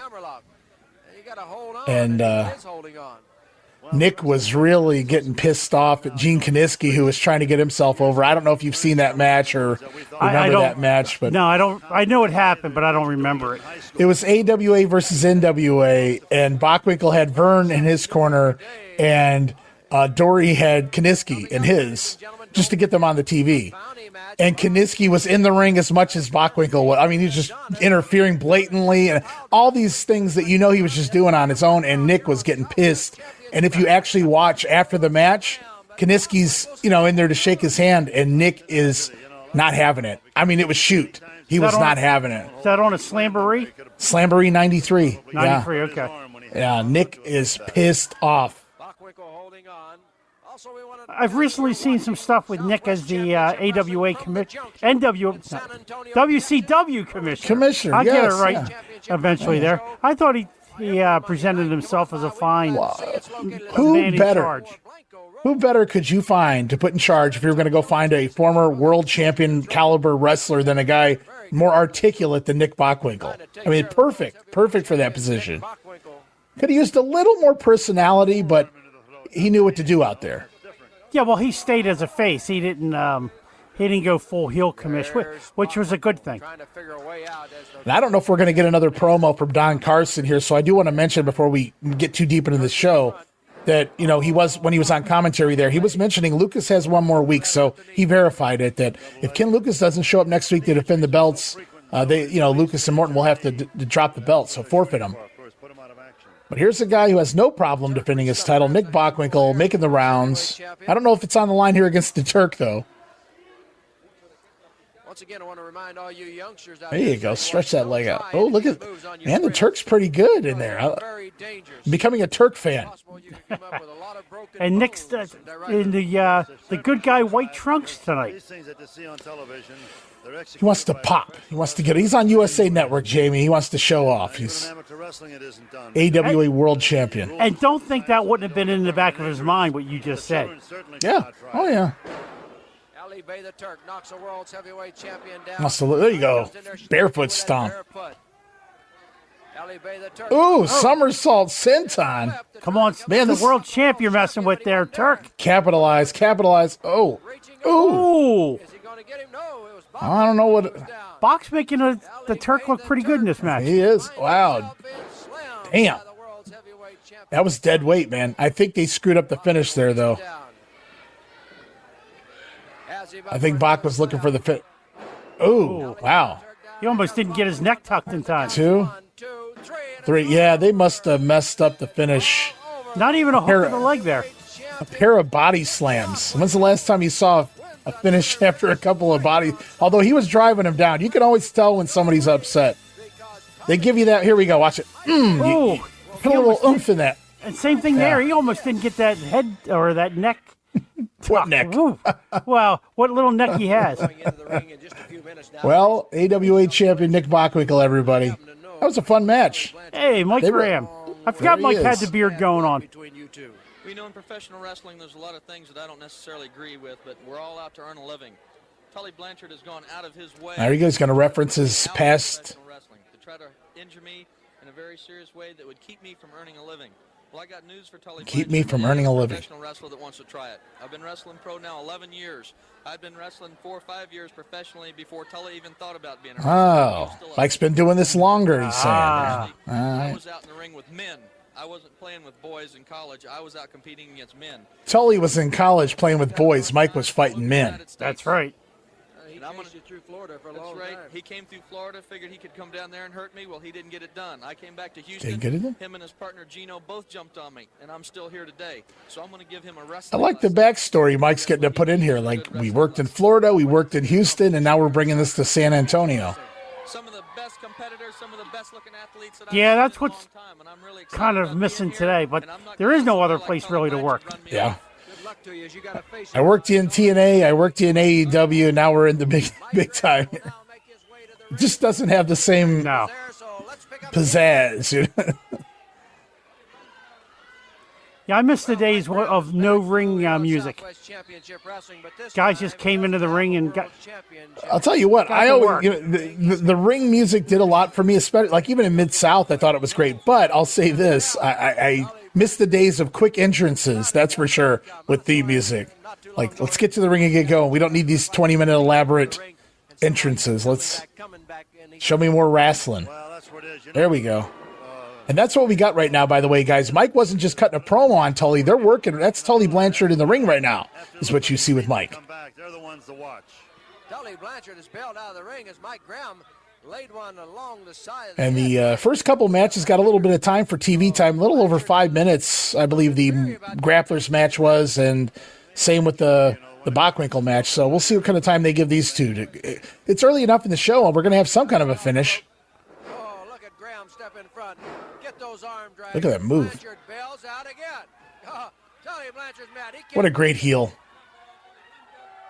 He is outside the ring now. Tully made a... Go ahead, Jim.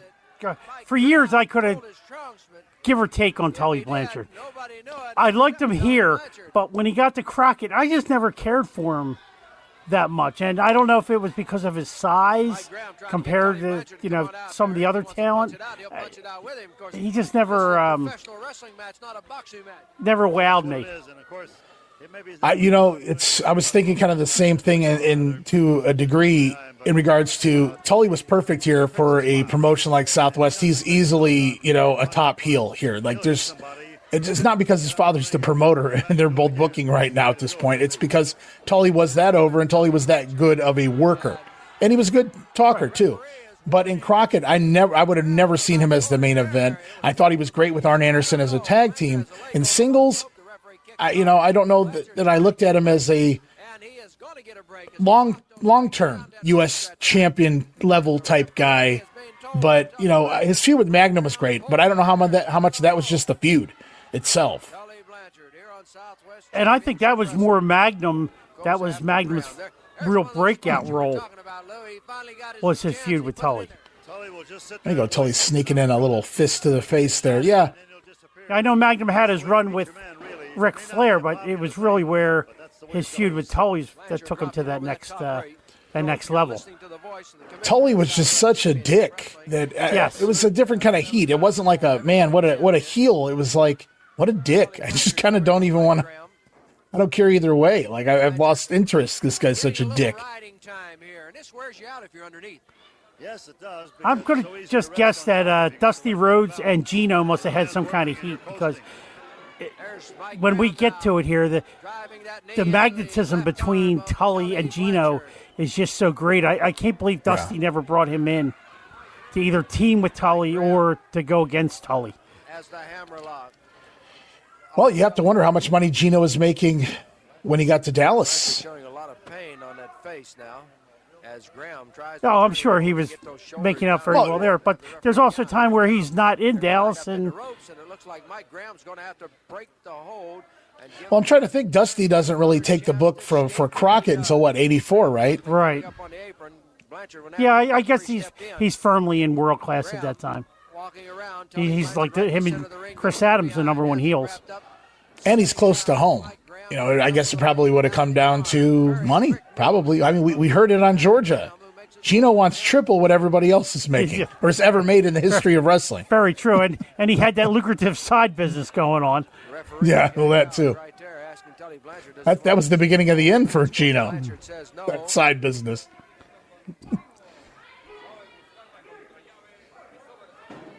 Oh, we're going to wrestle into the ropes. The ropes are right there, guys. If you listen real close, you can hear the Spanish broadcast in the background.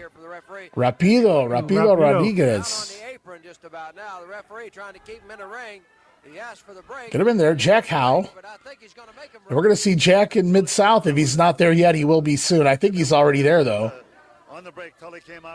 Next episode, we cover a Mid-South going into 82. Ooh, nice elbow. That was a nice elbow, yeah. I would have bought that as a finish. Yeah, and Mike's another guy that never really ventured away from Daddy. He just stayed there in Florida. Well, according to Bob Roop, Mike didn't even want to make the faraway towns in Florida. He wanted to drive to the ones closest to home. He didn't really want to do Orlando and things of that nature. Really? Yeah, so, because Florida had two sides of town. So, you had you had two shows pretty much every day of the week for the most part. And so Mike would want to work whichever town was closer, even if it was the smaller town, because Mike was probably going to get paid whatever he's going to get paid from Dad either way. So Mike would always want to work whichever town was closer. I'm not saying he never worked the other towns, but Bob said Mike would just never wanted to make the drives. Because I know he worked MSG, he worked a little bit AWA as their light heavyweight champion around 83 or 84. There you go, reverse the suplex. Well, who's going to turn down a shot at the Garden? Yeah, I get that one, yeah. Then he came here. I think he did a shot or two for Watts on television in 79 and 80. But he just never, left home. Ooh, nice cut out there. Looking for the pile driver. Gonna mock Sweetan again. Oh, is that a disqualification? Wow. Okay. I forgot the rules here if this was a disqualification. Well, that was an interesting out for the match. Unintentional, I would imagine, backdrop. But Tully, knowing Tully, he probably threw himself over the top rope. Crafty heel. Yes. Now, remember, this airs the day after the title tournament at the Hemisphere, so Tully's already the Southwest champion, but they don't reference it here because this was taped prior to the tournament. And they didn't have time to even, insert it in any manner. There you go. Oh, Bobby Jagger. Nice backbreaker. I like that elbow. Looking for that Sweetan pile driver, gets backdropped over the top rope, which is apparently, Jamie, a disqualification here in Texas as well.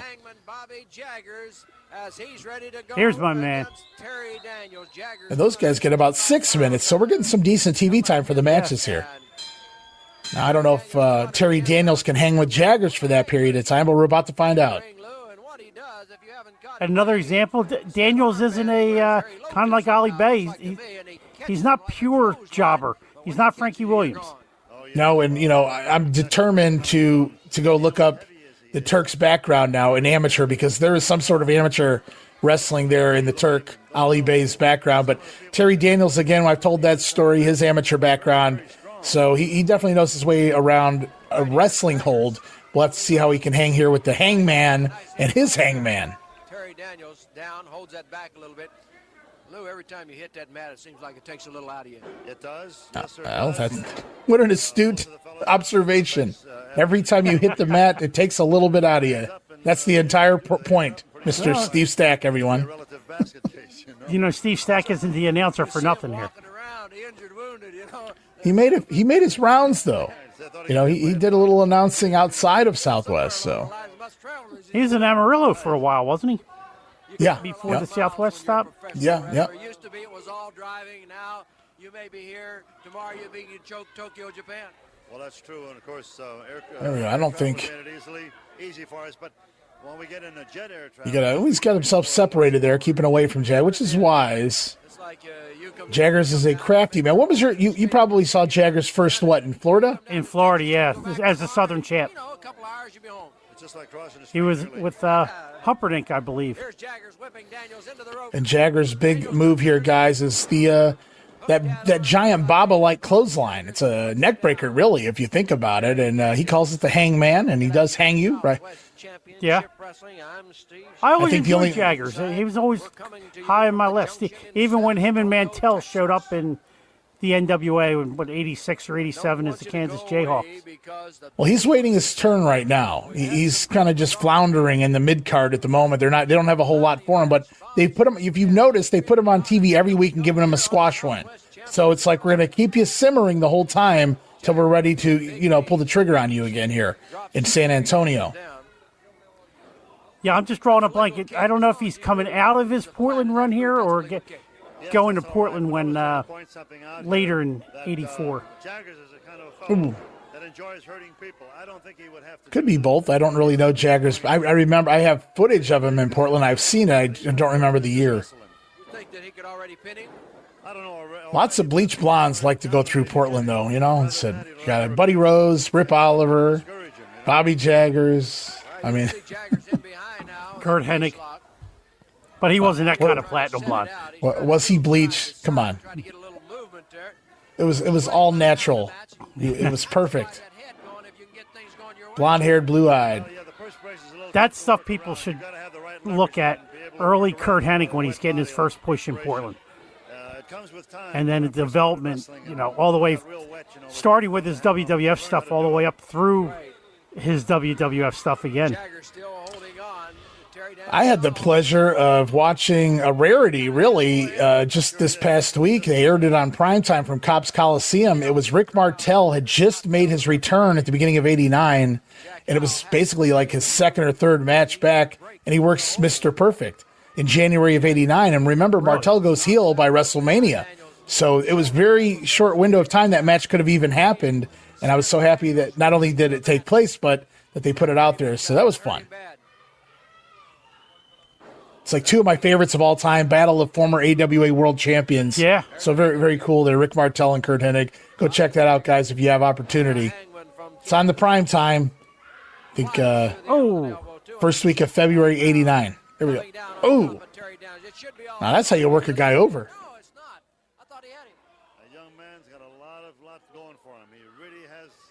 You know what I like about these matches too, Jamie? It's been constant motion every episode, every match. These guys have clearly been given directive, no real rest holds. And I say that as he's holding a chin lock, but I don't see this lasting very long.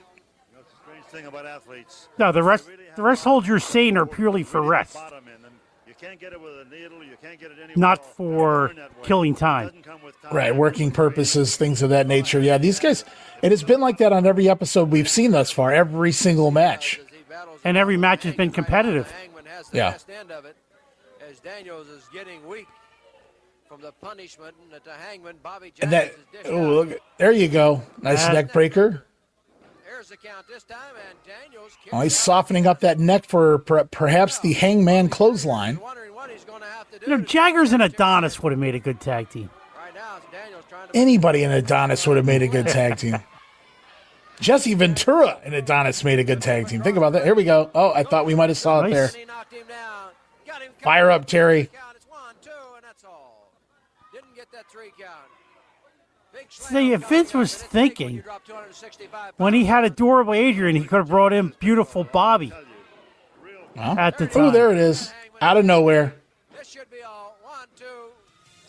Even Steve Stack knew it was over. Wow, we still get 5.5 minutes out of those guys. That, like you said, every match competitive.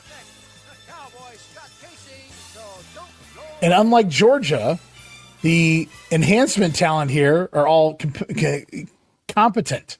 Every once in a while in Georgia, we see somebody slide through there. Yeah, who's wrestling for the first time. Juan Reynosa, another guy that's going to last throughout the 80s. Taurus Bulba. That's right, he becomes Taurus Bulba. I forgot about that.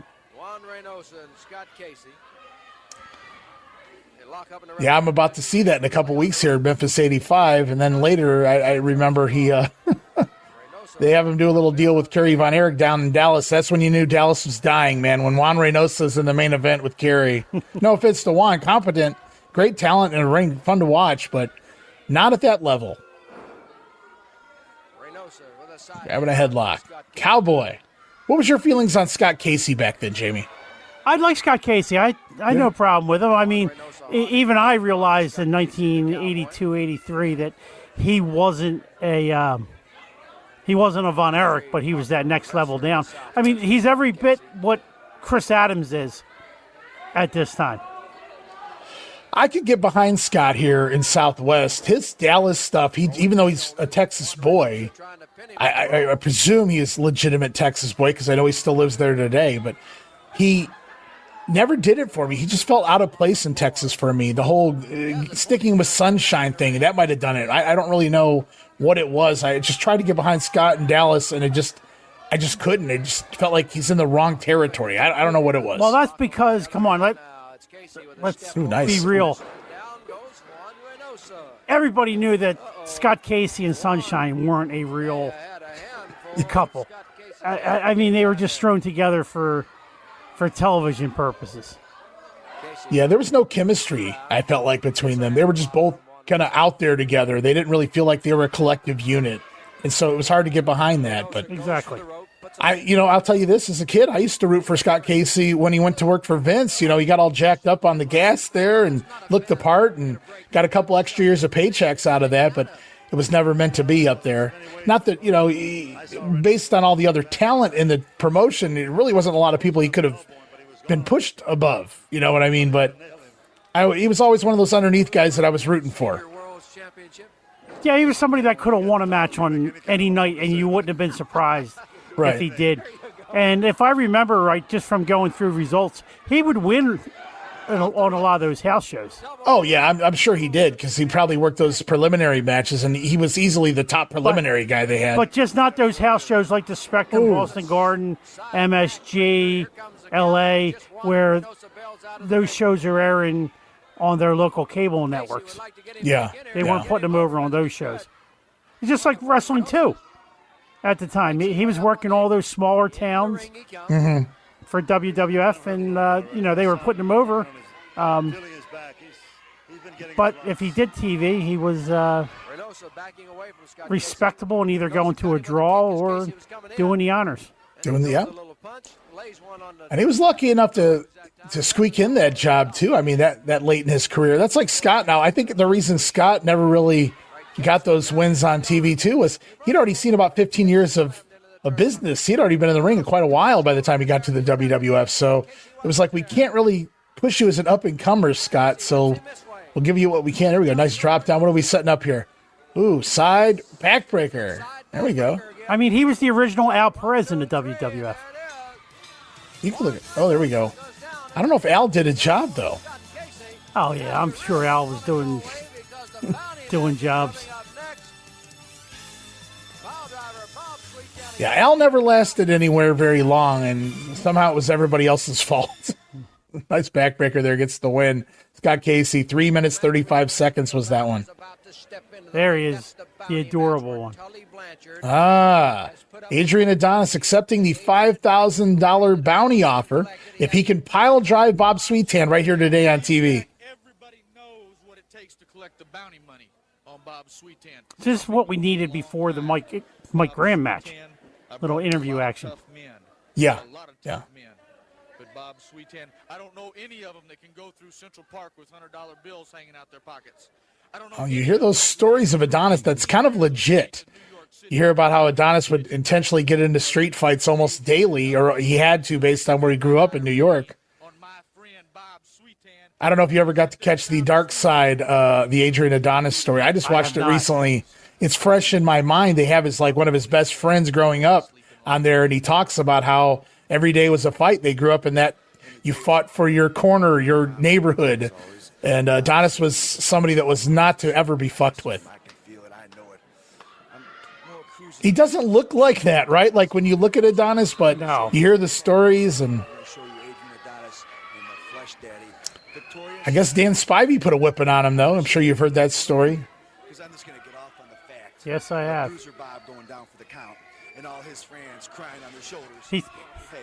Look at those eyes. You think he's under the influence of anything there? Oh, he's not even looking at the camera. He's looking through the camera, past the camera. What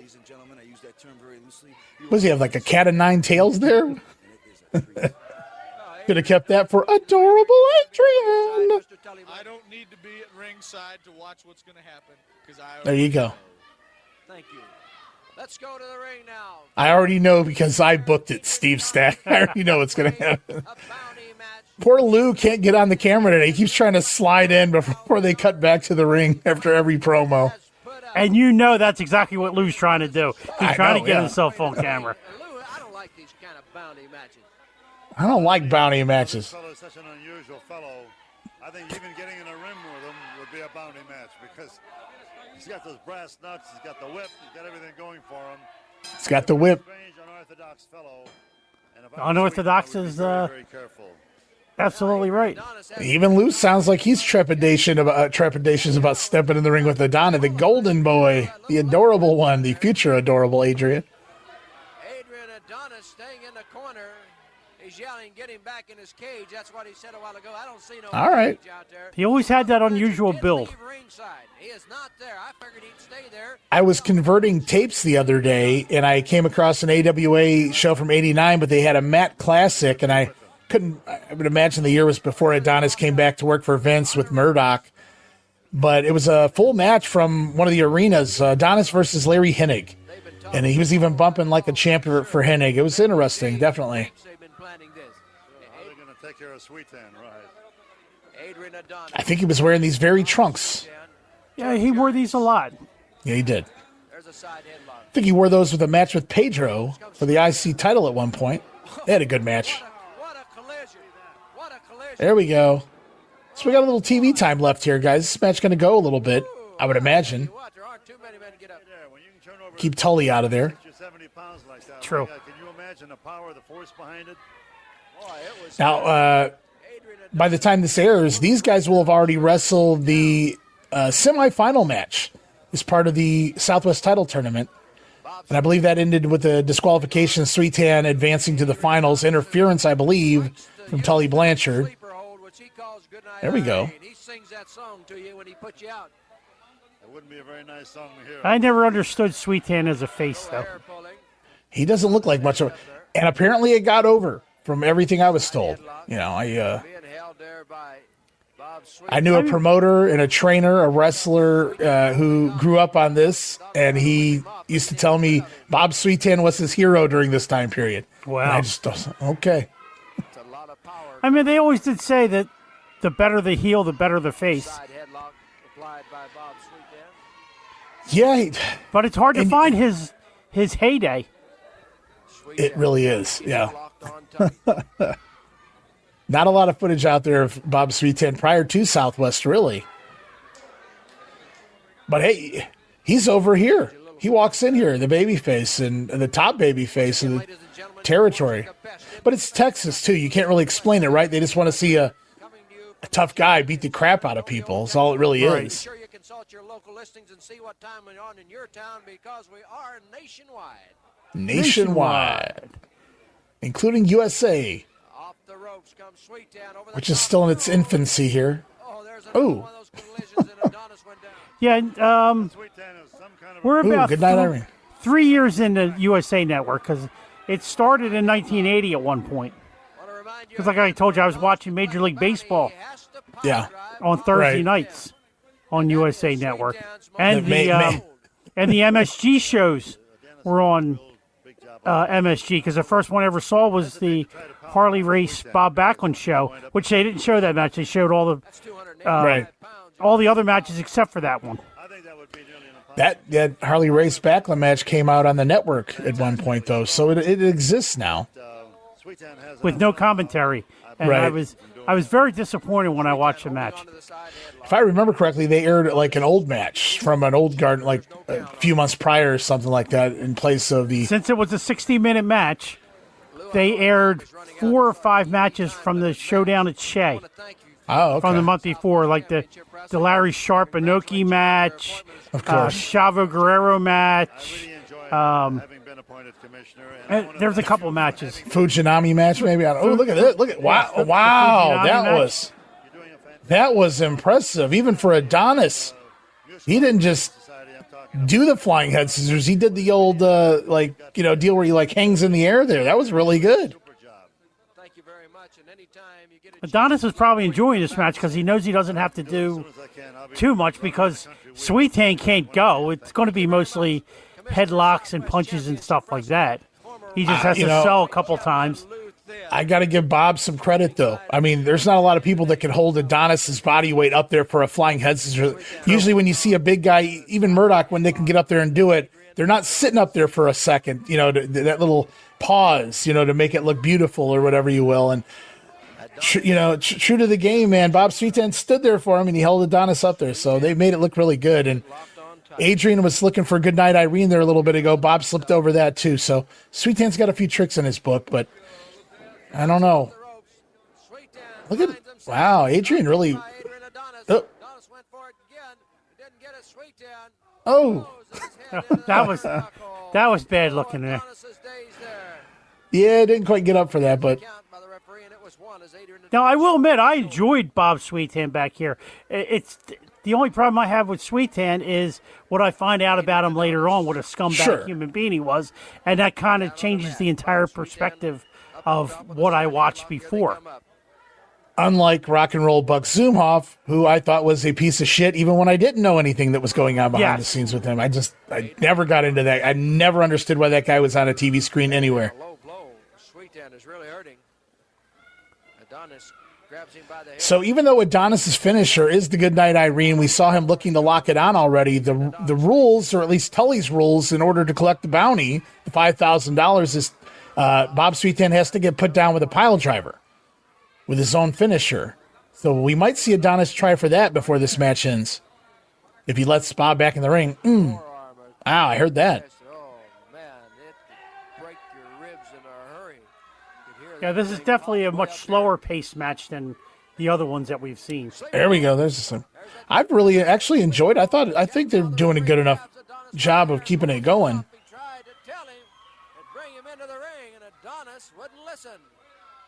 Hold him back, ref. Give him time to. Here we go. What are we gonna do here? Oh, nice. Are we going to get blood yet? Or can we do blood on USA? I don't know. There we go. I know we're checking with timekeepers. I never like to hear that. No. Exchanging blows. There we go. Come on, guys. Steve Stack says we're running out of time here. Ooh, nice. Or as Steve Stack said, he missed. You don't admit that, Steve. You got to cover it. Uh-oh. Oh. Well, you don't see that on TV every day. No. Little delay, though. Oh, here it is. We got to go. The pile driver, we're going to go. Oh, wow. Oh, we didn't even get to... Son of a bitch. And they were falling into the ropes. That would have been a fun finish there either way. Oh, executive producer Joseph E. Blanchard. I wonder who that is. Any relation to Tully, perhaps? Huh. Interesting. Steve Stack. Well, that was a fun piece of TV, man. Center stage production. I really like the Junction. We got a glimpse of it earlier on. I forgot that the broadcasters were up on a stage, which was only about 3 feet away from the ring. Very close to the ring, yeah. All right, that's going to do it, guys. Wow. That was a fun piece of TV edition. Again. All solid taped matches. taped before the title tournament, so we don't really get any reference to it. There is no champion this week on TV, but there will be next week. Spoiler alert, stay tuned for the next Southwest episode because they're going to show us highlights from both semifinals and the finals on the next episode. We're going to see some really quality action. Not that we didn't hear this week, some real quality action here this week, I thought, for TV. That was an amazing piece of TV from top to bottom, really pulling out all the stops as far as the talent. They brought everybody in to work the show. I mean, everybody on top was on this program. It's a shame they just didn't publicize it more on USA Network, like running commercials on different shows and stuff. Like I said, I tripped in upon it in around December or so at 2 o'clock in the morning. And I had no idea it was airing on 11 o'clock on Sunday mornings. I would have saved myself from having to stay up on Tuesday nights or Thursday nights before I went to school in the morning. Oh, man. What a trooper, Jamie. That is somebody who loved wrestling with a passion. That's absolutely what I would have done, too. I don't know about it at that age. I don't know if I could have, but I certainly would have at the age you were at that point in time. So it's... Yeah, I would have been... It was just like me, every 16? Once in a while... By happenstance, we would flip a channel. Wrestling's on this channel? What wrestling? Like, that happened to me several times in my lifetime growing up. So I remember catching ECW like that, so lots of fun stories about how, running into wrestling shows. And again, that was at 2 a.m. in the morning, although it was on the weekend, easier to do on the weekend. And I was 15. So kind of with you in Southwest, it was me with ECW later on. So the more things change, the more they stay the same, guys. I want to thank you so much for being here. But before we go, I wanted to introduce a new piece to these Unreeled programs because on the regular Regional Rasslin show, we do Georgia, of course, Jamie, we talk all about the TV, the Omni, but we look at some of the house shows. They have an idea of what's going on in the territory at that point in time. And so from this point forward, we're going to do something called This Week. Very clever. I know, well thought out. This Week in Southwest Wrestling. And I pulled up a recent result, and I want to go over that real quick with you guys, just to give you an idea of what they were doing on the house shows. And so we're going to actually go back to December 28th real quick, Jamie, 1982, the day after this TV taping. And it was at the Ector County Coliseum in Odessa, Texas, which used to be part of the old Amarillo territory, Odessa, but Amarillo no more. So I don't know if Pat O'Dowdy, who was the promoter of Amarillo there for Odessa, was still involved or not, but he was a wrestler himself back in the 30s through the 50s, and he became a promoter in Odessa, Florida. So I'm not even sure if he was still going here at this point, but here's some quick results just to give you guys an idea. Mr. Pogo was still here at this point. Ninja Warrior is what he's called, managed by Don Carson, getting a win over Ken Johnson. Long time enhancement talent out of Texas, Ken Johnson. You'll find him on anything out of Texas, even WWF tapings later on. Grapplers over Terry Daniels and Santo Negro. It's ladies match, Evelyn Stevens versus Winona Littleheart. Two big headline matches, bull rope match. Going to see Bobby Jaggers versus Scott Casey. And in the main event, Texas Death Match, Bruiser Bob Sweetan and Tully Blanchard. So 5 matches on the card, but a couple of doozies there to take you home. And that's some fun stuff. You get a bull rope match and a Texas Death Match. Guaranteed blood there for the Texas fans. And Casey and Jaggers, that feud is just going to go on for almost the remainder of their run on USA Network. Yeah, and I mean, as long as they can make it work, as long as they have stories to tell, and we're already doing gimmick matches here. We haven't even really seen them come to blows on TV or even exchange words. So that's kind of interesting that we're already doing gimmick matches on the house shows with those two. But I don't think the fans were complaining. And of course, just very briefly, don't forget, guys, this aired on the 2nd. The first was the Hemisphere show, the Southwest title tournament. We're going to have highlights of that in the next Southwest episode we do here, Jamie. Semi-final matches, Tully Blanchard versus Mike Graham, Bob Sweetan versus Adrian Adonis. And then the finals, we're going to see what happens with Sweetan and Tully, who gets the belt and how it comes to fruition, how it happens. So we've got a lot coming up on the next episode here of Unreal when we get to another edition of Southwest for January 9th. Yeah, I just love watching all this stuff, Ray. It just brings the memories flooding out of the old noggin there. All the feels, the member berries are coming back to you. I love it. All right, well, we're going to wrap it up this week, guys. Next time when we return, we're going to continue with more Mid-South wrestling from December of 81. See, I got confused there. We're going to be closing out 1981, in fact, and moving into 82 Mid-South. So it's going to get good, as Booker T would say. We're going back in time. Back in time. Well, that's what we do here on Regional Rasslin each and every time. And that's why we have the program.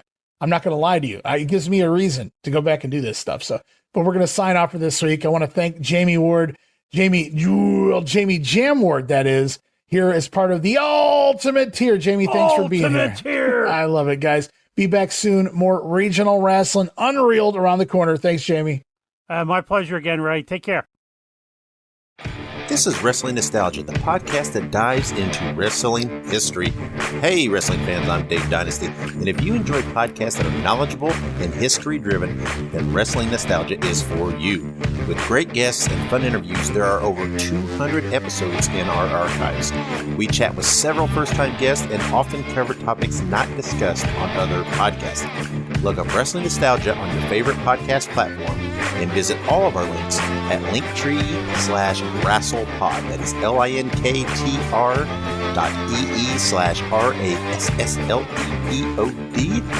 And remember, where we go, what do we do? Be good, be safe, and keep on growing. Hey guys, Ray Russell back to talk to you about all the new and exciting audio and video podcasts we've been putting together over at patreon.com/WrestleCopia. As a self-funded brand, this entire ship is powered by our patrons. It's your support that keeps all of these wonderful shows going here at WrestleCopia. And with that said, I wanted to mention that we now have 3 major tiers with tons of Patreon-exclusive next-level content for our Patreon supporters. And it all starts with the $5 all-access tier, which gets you early access to many of the weekly podcasts, at least a dozen monthly digital downloads for your viewing and reading pleasure, the insanely detailed show notes for the Wrestling Memory Grenade Regional Rasslin and the OG Monday Warfare podcast, plus random bonus video drops, archived old-school audio watch-alongs from the early years of the brand, and if that's not all, the brand new Patreon-exclusive podcast, Ranting Raw, featuring yours truly, Ray Russell, completely uncensored, unfiltered, with honest takes, taking patron questions and addressing various topics from throughout wrestling history.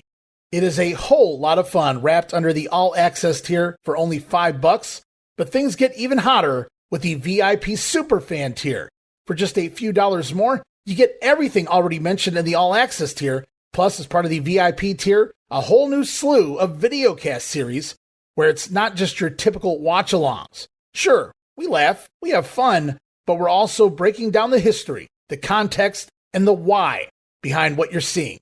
And as part of the VIP tier, you have access to Dan Gennety's Pro Resu Academy videocast, the Coliseum videocast with co-host Gene Jackson, and the Monday Warfare videocast, Raw vs. Nitro, breaking down the history of the Monday Night War. Plus, you also get the Memphis 1985 folder of goodies and all show notes for the Pro Academy podcast and Gene's retro review show. Lots to be had there at the VIP tier. But wait, there's more.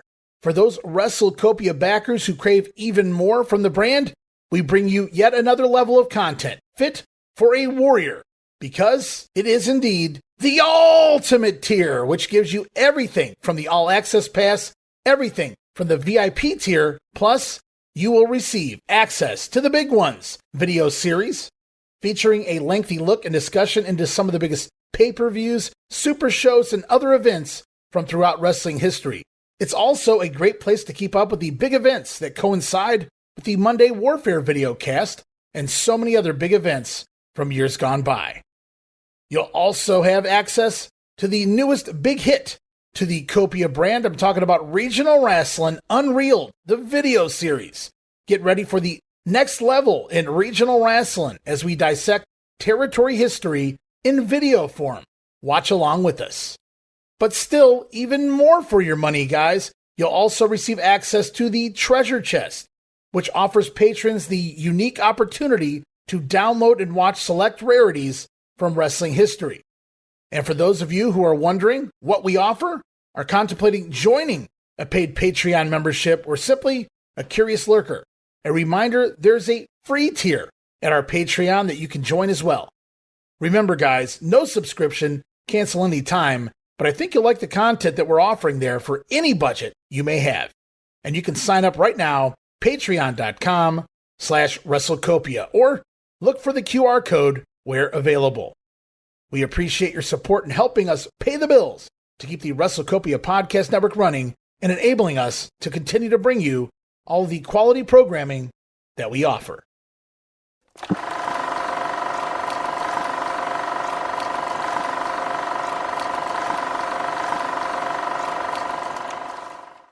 Hey guys, welcome back to Regional Rasslin Un-Reeled, once again, part of the ultimate tier here at patreon.com/WrestleCopia. I am Ray Russell. He is Jamie Ward, and this is Mid-South Wrestling, one of the winners of the poll. We watched Southwest Wrestling last time, Jamie. This time, it's all about Mid-South Wrestling. We're actually going to go back to December of 1981 as we matriculate our way into the year of 1982. Yeah, Mid-South, it's still hot. I've been watching since '79 at this point, mostly all of it. So I'm excited to go back and revisit all this stuff again. Ernie Ladd, the booker at this point in time. We're going to see Ernie on this show. The Samoans currently suspended due to nasty actions in recent weeks on television. In real world, they're actually working for Vince or something along those lines during this period. But they'll be back very soon in just a couple weeks' time. But until then, Ernie Ladd's just going to be wandering around because he's the manager of the Wild Samoans, Appa and Sika. So we're going to see what they have Ernie doing this week on TV. We're going to see a lot of familiar talent, but the big one coming up this week, North American champion Ted DiBiase defending against the number one contender, Paul number one, not Mr. Wonderful yet, but number one, Paul Orndorff.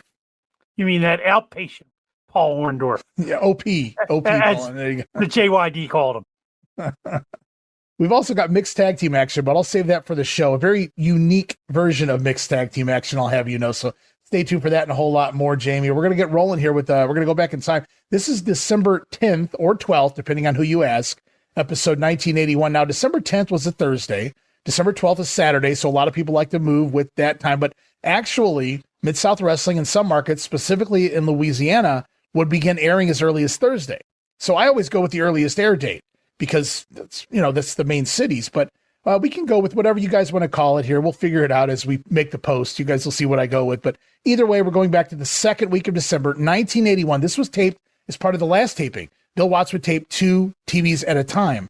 So the episode we saw last time and this time were taped together, so everything runs very fluidly, as this was taped November 25th, so right around Thanksgiving time, maybe the day before, if I remember correctly. But we're going back in time again, back to December 1981. Right now, more Mid-South Rasslin Television Network. There's your opening. Yeah, another good opening, similar to the, Southwest. You can get behind this opening. You knew what, if you weren't in the room and you heard this music, you knew what was coming on. Yeah, absolutely. I know, because my sons watched this, and I knew what was coming on when I was in the other room. I said, "Oh, you're watching some Mid-South." Yeah, unfortunately, when Vince got his hands on this, I can't even blame Vince, but the WWE in general, when they started up the network, they got to put all new music with stuff, and it's you got to change the same. Don't want to pay those royalties, man. Don't want to be paying for Another One Bites the Dust or Stagger Lee or anything else. Rock and Roll is scary. There's Ernie Ladd. Guest color man this week. Look at Boyd. Look at that fro Ernie's got going on. I don't remember him having that big of a fro before.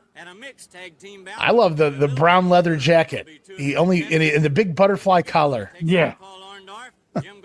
How about that suit Boyd Pierce is rocking, man? I would have loved to got my hands on all these Boyd Pierce suits. What a tailor he must have had. They had to be custom made. I'm pretty positive it was his wife. I believe they owned a haberdashery type store or something like that, where they sold suits. Now you say that, we just had a discussion about Boyd Pierce on the Stick to Wrestling page. Oh, okay. And Boyd was in the manufacturing business. Okay. All kind of little gizmos and gadgets. I still have an ashtray that he gave away at the UAWF convention. Wow, and somebody brought up his wife. His wife was a seamstress who made a lot of the robes and stuff for the wrestlers. Talk about changing in times, giving away ashtrays of all gifts. Because everybody smoked back then, I guess. And Dream Match, that's what they're promoting right now. All right, we'll have introduction in the ring of the first match. Here's Reeser Bowden. What are we doing, Reeser? Reeser, what a name, Reeser Bowden. Reeser was in charge in there, too. He was. He wasn't fucking around. There's the Monk. Known only as the Monk. I feel like we saw the Monk the first week of Southwest, and now we see him here in Mid-South. Very cute. These guys would float around. And being up there in Oklahoma and Louisiana, down in Texas, we would see that a lot. And I believe this particular Monk's name was Steve Miller, if I remember correctly. And these guys just aren't, like the Monk, he isn't just brought in for TV. He's there to work the circuit. Yeah. He'll be working the undercard on the circuit, but absolutely he will be on the show. And he'll last extensively longer on those house shows when they stretch out those opening matches. Make sure everybody get in their seats. I used to always wonder that as a kid. I would go to the shows, and why does Bob Bradley wrestle Tito Santana for 12 minutes at the house show, but Tito can beat him in 2 minutes on television? I don't get it. Well, they used to say on Prism, they used to say, oh, you see these guys, like Frank Williams get beat in 2 minutes on television. It's because they have a longer time limit here. They don't have to go as hard and use all their energy up. Oh, okay. They could pace better. That sounds like something Gordon would have came up with. This was Dick Graham and Vince McMahon. Vince McMahon, pal. The World Wrestling Federation. Hey, the original Vince McMahon was my Howard Cosell. I can't complain about that version of Vince. He certainly tried his best to be Howard Cosell there in the 70s anyway. Up to 84, he was good. So what they were doing at the beginning of this program, therefore you guys saw the dream match flash across the screen. They're asking everybody to send in their postcards right now and vote for your dream match. They're not going to tell you who to vote for, but they do want you to know that Andre the Giant and Dusty Rhodes just happened to be in the territory that week. So you can vote for them if you want to. So if you want to. But I'm voting for Brian Blair in my dream match, Jamie. Hey, not a bad guy. I mean, Blair's just coming off his Georgia run at this point. Yeah, and he's going to be here through March, I believe. March of '82 is Brian Blair, but he's not going to do a whole lot. Spoiler alert, guys. He's not going He's going to have some, this is like we talk about those Georgia guys, Brian Blair being one of them, where they were there to fill out the card. They weren't really, they're not being used as enhancement, but they're just kind of there as the next man up kind of deal. Yeah, very serviceable. That kind of guy that the lead heel would beat, the match before a title match or something like that. Yeah, exactly. The guy we might see him beat on TV, maybe. Oh, there is. Nice leg drop there. Brian Blair all over the Monk. Is that our Jack Howe refereeing again? That is not Jack Howe, but Howe should be there soon. Oh, this guy's a little older. I'm trying to remember this guy's name here. He's got his Nikes on, though. I'll tell you that. He looks like he might have been a former worker because he's moving like pretty buff. Yeah, he's looking good. Up to his shoulders. He's getting up and down pretty good. There we go. Oh, there it is. If he cradles this back, I've seen him use his abdominal stretch. There you go. A signature move of Brian Blair there. And that was pretty quick and to the point.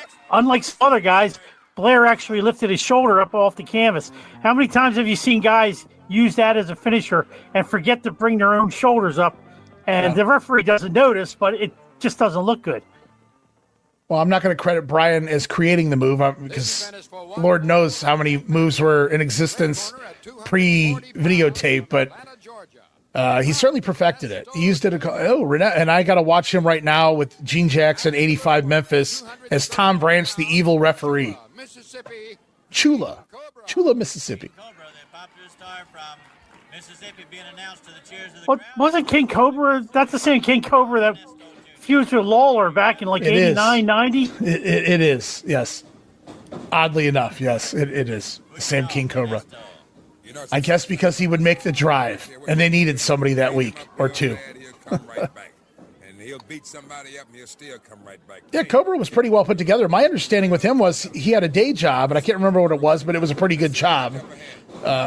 Some kind of a factory job or something along those lines. Maybe, I don't think it was steel worker, but he was doing something where he was making really good money. But he would make the drive and wrestle. So when you see him wrestling here and making the towns, he was doing a shoot job in between all of that. Got to be rough, especially in that territory. With all the miles, between towns. Well, I think that's why we don't see him for any lengthy period of time here in Mid-South. He does come through quite a bit, though. But he's from Mississippi, so I can see why he would be able to. Although even being from Mississippi, people will tell you the roads of the Mid-South. The crowd chanting yes, Renesto yelling no there to the referee. Crowd participation, Jamie. And Renesto Jr., you may figure it out, guys, is the son of Tom Renesto Sr., one of the original Bolos, one of the original Assassins. Yeah, he actually looks like his dad. Unlike Tim Paltry. Unfortunately. Cobra's got some shiny teeth, man. He's glowing, man. Got some veneers on or something. There you go, crank that arm. And that's before you could really whiten your teeth at home. Yeah, no kidding. He's ahead of the time. Handling business, man. Putting peroxide on him, man. I don't know what he's... There we go. So he's going to work the arm here. I see what we're doing here in this one. Now, Cobra, remember coming off that 2-week TV feud with Iron Sheik. We saw the rematch. It was Cobra. We talked about this. We didn't get to see the match, but Cobra beat Iron Sheik by surprise. Sheik colliding with, was it Frank Dusek or somebody off the apron? And Cobra able to get the pinfall, and then they had the rematch, and Sheik basically handily put Cobra away on the last episode we covered. So again, we see the pecking order there. Iron Sheik, King Cobra. Yes. Who we got referee in this one? That is Jack Howe, I believe. No, that's damn it. Nope, that's damn. Can't think of his name. God, you caught me off guard. And I usually know this one. We're going to see him. We'll figure out who he is because he's going to be here for a while. There you go. Alpha and Sika will be back January the 2nd, Jamie. Back for 82, guys. Weren't they suspended? They're suspended at this point, right? Okay. Yes, yeah. Suspended for chicanery. Yeah, I don't think they were up working Vince. I think they were maybe just on vacation. No, they were working somewhere. I looked it up a while back. Uh-oh. Oh. High risk move. Looking for a backdrop there. Telegraphing the backdrop, Ernesto Jr. Yeah, because Vince already had Fuji and Saito in it at this point. Ooh. Right. Nice backdrop. 2. What are we going to get here? Oh, jumping headbutt. Boom. Well, you know that'll do it. Uno, dos, tres. That's it. Nice quick match. Cobra actually looks pretty good. Yeah, he's okay. I mean, he's perfectly fine and capable to have on your roster. I don't know what kind of an interview he was. I would have been interested to hear that. But ooh, look at that. Ed Wiskoski, the featured Colonel De Beers, taking on Jimmy Garvin. The Polish Prince. That's it. For the 1 week that he was in New York. Yeah, 1 set of TV tape, 2 sets. That's it. Because he went back-to-back nights. Yeah. The Polish Prince. And that's Ed Wiskoski.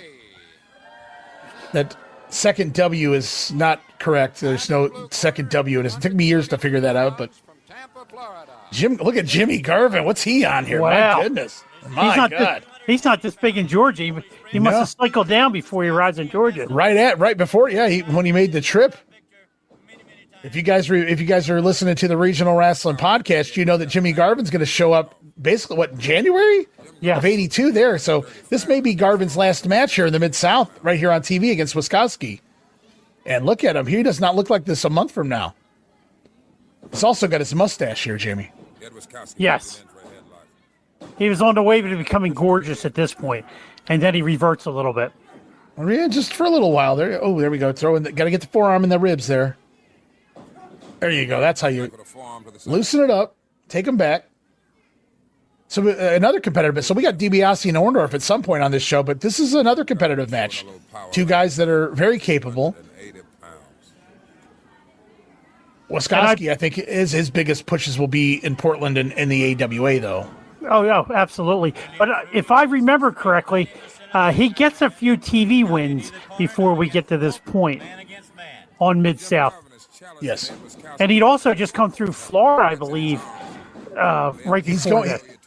Or is he going to Florida? Okay. He's going to Florida, yep. Wiskoski will be headed to Florida after this, but he's here much like Brian Blair. We're going to see a shift in some of the talent in March of '82, and he's one of the guys that leave in March. So he's going to be here for a few months, and we're going to see some matches with Wiskoski on TV. I think he wrestles DiBiase at one point for the belt as well, but on television. But right now, he's going to eventually go on, like you pointed out, though, to be Derek Draper, which was an interesting character Draper, name. that's the name. Yeah, in Florida later in '82. That's illegal right there. And I don't really know, where the name came from. And what was his nickname down there? Some kind of a bird. I can't remember what it was. Damn it. Yeah, I don't remember. I just remember him going through because that's during the David Von Erich time. I think he was called the Mongoose, maybe. Maybe it was the Mongoose. I can't remember. Derek Draper, though. What a weird, just random name to come up with for him. Right now, he's just Easy Ed. He's also Mega Maharishi. Have you ever seen any of that stuff from Portland? Yes, I've seen a little bit of that. Oh, man. Drink that Kool-Aid, guys. And then, of course, he'll wind up being Colonel De Beers. So you can't say he wasn't willing to. See, there's a guy Vince should have hired based on his size and then the willingness to play any character you want him to. Yeah, Vince South probably could have African got him, racist. and Vince probably could have got him to take some vitamins too. Sure. Jim Garvin trying to injure the man's arm and shoulder. There we go. Keep him down, Jim. Don't let that guy out. He's twice your size. Although maybe not right now. Garvin's kind of gassed, but You think? A little bit. I got to imagine. Oh, well, I forgot all about him being like that kind of gas. Yeah. He didn't even look like that in his, Dallas days or anything. No. So. Must not have been a big fan of the steroids. Big Ed Wiskowski know how to take it to him once you get a man. So we're alternating referees here. Wiskowski moves in once again. Raise that big sledgehammer back and pound. Keeping him fresh. I like this referee's outfit, too. Like it's like a button-up kind of deal. It's not your typical cheap referee shirt. No, he's got a collar and everything on it. Yeah, it looks, I don't know, it looks kind of fancy. Fancy Dan, tough guy.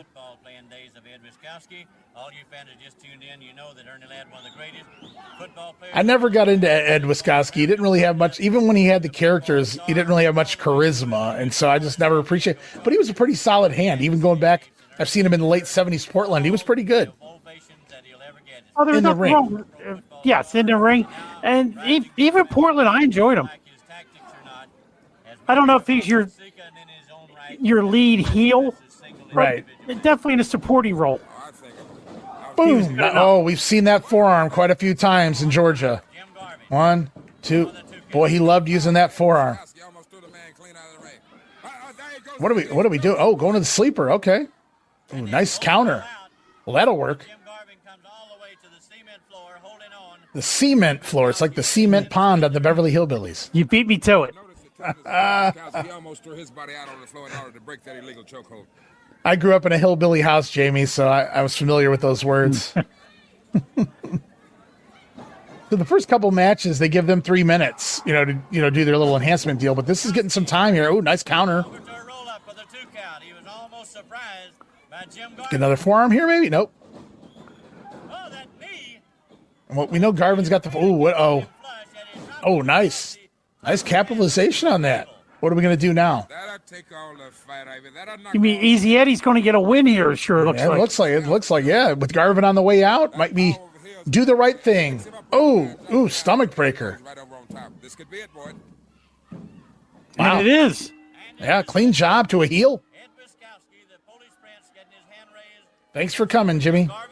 The time-honored down the tradition. road. That's it. The Dog and Mike George step in the ring with the bounty hunter, Jerry Novak, and Aaron Holt. I don't know a whole lot about Aaron Holt.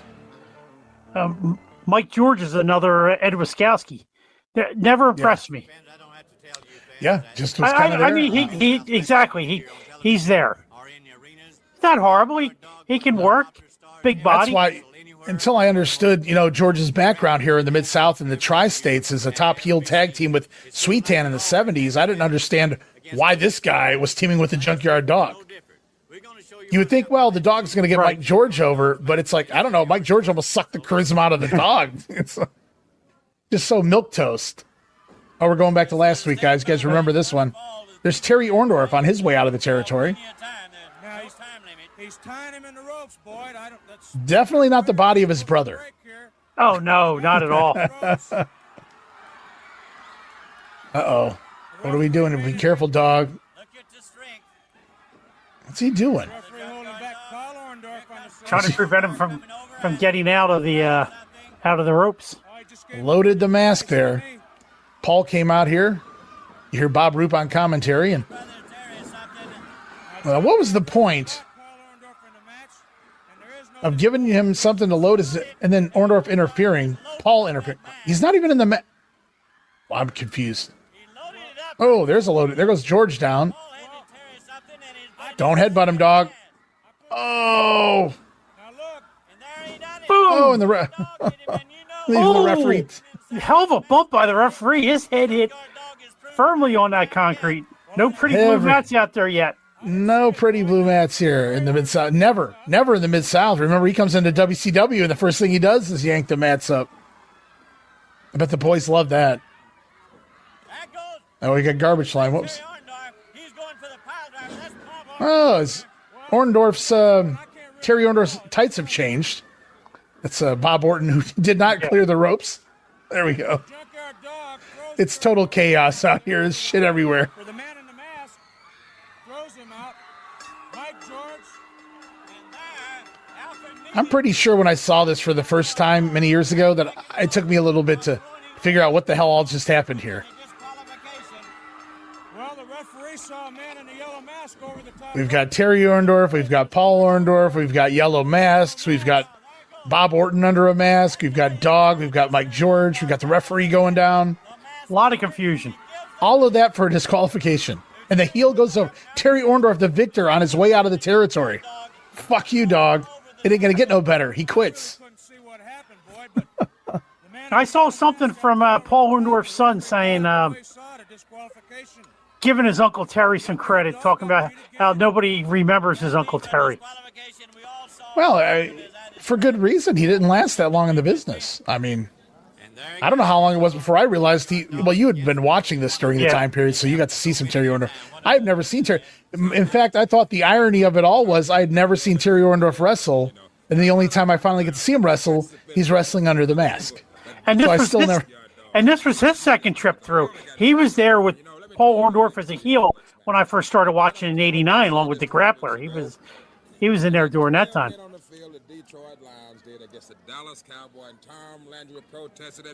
Uh-oh. Talking NFL now. You lived that too, Jimmy.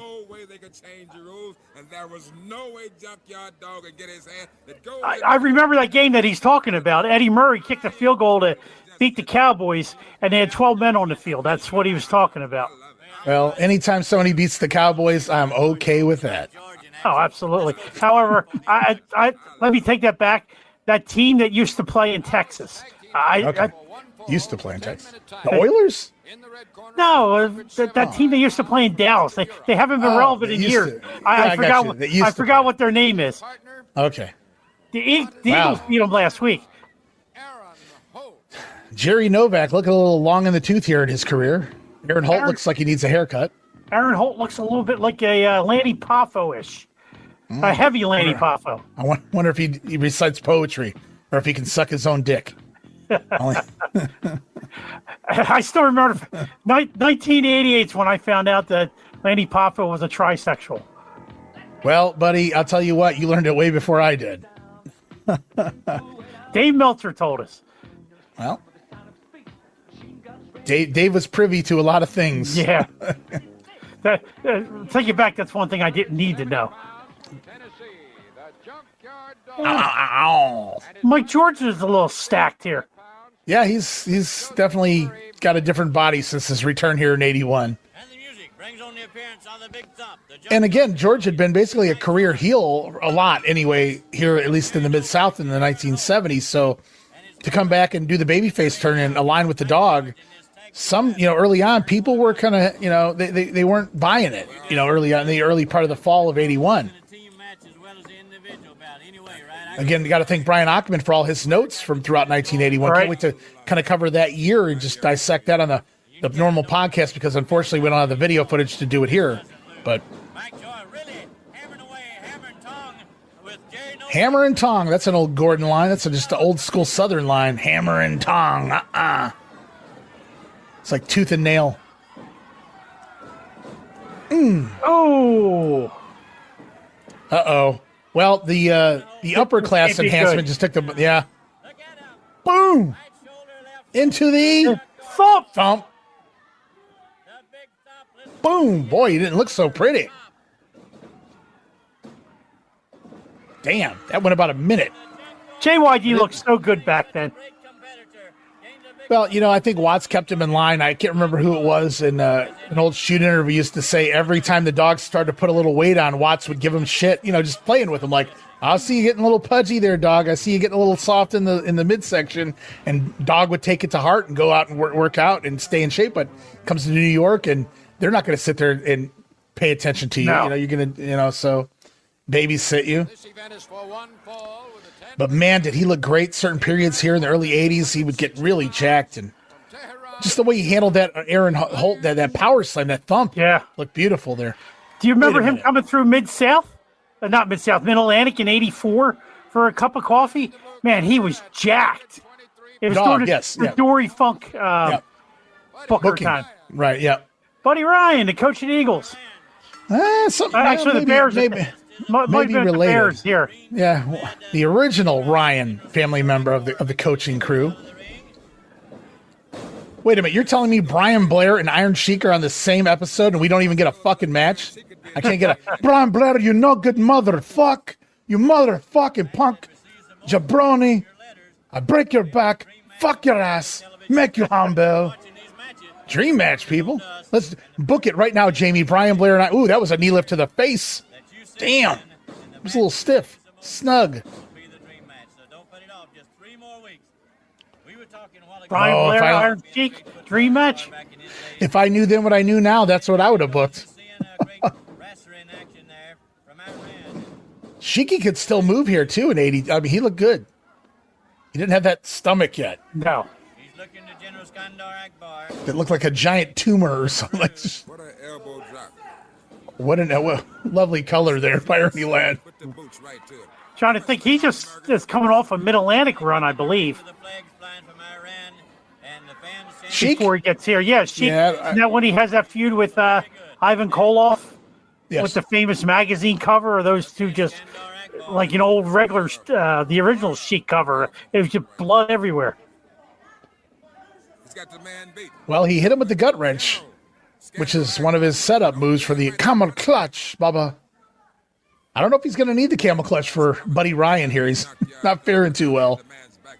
When you come down on that camera, that's how this man is just about unconscious. Just about unconscious. I think he's been out of it since she gave him that knee lift, man. It looked like he kneed him right in the frickin' bridge of the nose. Oh, wow. Kick camels in Iran. That's new. I had never heard that one before. So that's what these boots are for. So they walk around Iran in wrestling boots, apparently, Jamie.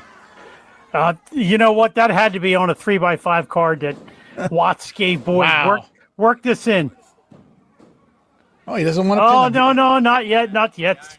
You know, being an amateur, man, she could really throw some suplexes, before he kind of. There's Skandor Akbar out there. I said Dusik earlier managing the show. It was Skandor. Uh-oh. German. Oh, nice. I forget, did Bob Roop say he crossed paths with the Sheik a lot? Yeah, he was big on the Sheik. He loved Sheik's personality, and he respected Sheik as an amateur. He hit him with every suplex in the book. No camel clutch, but we got the gut wrench, the belly to belly. We got a German. He got his workout in here on Buddy Ryan. Sheiky baby. Moving on from King Cobra, bigger things to come. I think we're going to see some Sheik and Precious Paul, the living doll, pretty soon, baby.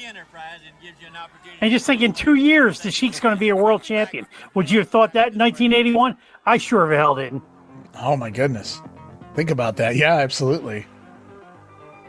And he was arguably better here, in 81. Oh! I mean, wow, that's nice. Well, mixed tag team action coming up here. Buddy Ryan didn't fare too well, but... Oh, listen to this. The little girls and the big men. I always love when we sort of do shit like that. Oh, here we go. Rick Ferrero. We saw him in Georgia. Did he get a broken nose at one point, right? Oh, yes. No, that was Tony Russo, but yeah, Ferrero did go through there. I think Ferrero got one, too. I'm pretty positive. Yeah. I remember Kevin busting Tony Russo's nose. Yeah. And our partner from South Wales, Tony Charles. Tony Charles, one of the best. You wouldn't know it based on his pushes, but he was one of the best in the ring.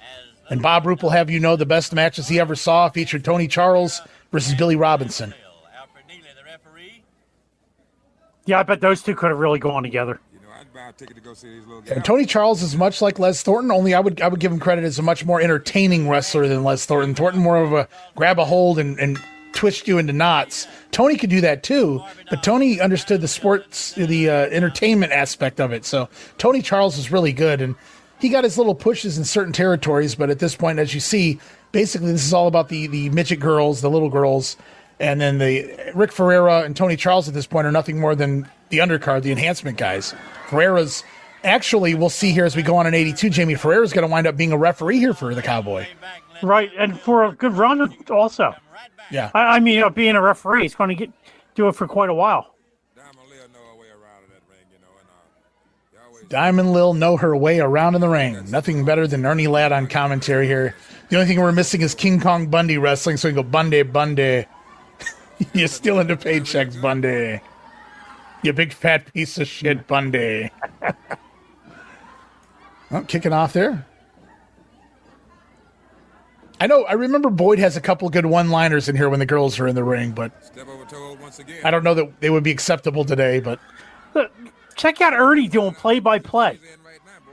Well, when Boyd's sitting over there not paying attention, fucking around on his cell phone or something, Boyd.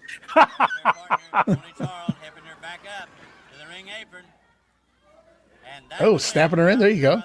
You mean the old crank phone, the one where you picked up the one end of the receiver next to your ear and then crank it? Hey, Lucy? Yeah, give me my dad. Ooh, nice catapult. Her feet barely touched the ground, man. She really threw her. Barbie Doll making the tag to Tony Charles. And here comes Rick Ferreira in there. And finally going to see the big man and the little girls have tagged out. I mean, I don't think either guy here was working as a heel. No, Rick Ferreira was in that. Yeah, Rick Ferreira was in that enhancement spot where he was just jobbing to everybody. Now, Tony Charles was more of the baby face. I think that's why he's with Barbie Doll. Diamond Lil, the heel of the midget girls. This is the match we would have got as an opener at a house show. These two, right? In fact, I wouldn't be shocked if we got this mixed tag at the house shows during this week. I don't think besides maybe this match, I've ever seen the little girls. I don't think Vince ever brought them in.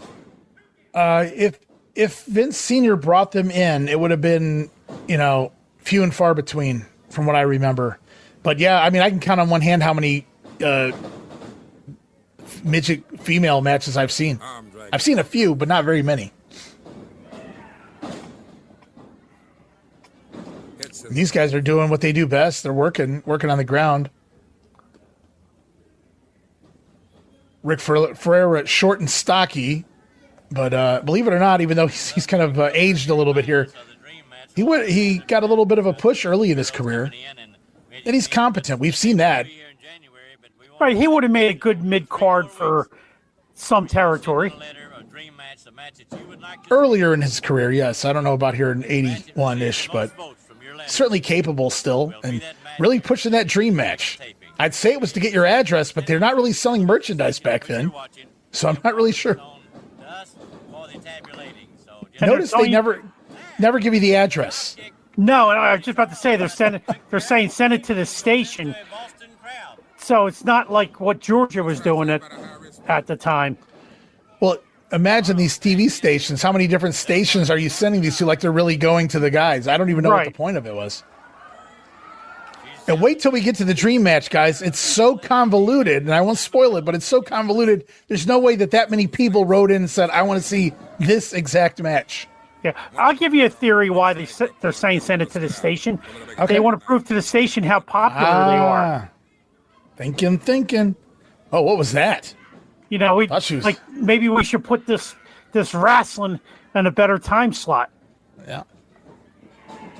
That would give them. Oh, we're going to do the old Rock and Roll Midnight Express spot here, saving the baby face in the corner. I love it. This may be the earliest inception of that spot I've seen. Now we're going to get the other half of it where the heels try it. We are going to get it. Here it goes. No, wow. Do you think Jim Cornette stole that spot from Diamond Lil? My goodness. Absolutely. I hadn't seen that until the Rock and Rolls and the Midnights would do that, and I loved it. I thought it was tremendous. Uh-oh, crisscross. These never end well. Well, backdrop. Uh-oh, here we go. What's she going to hit here? Boom. Oh, this is it. Wow. That's the old Sky Low Low move right there.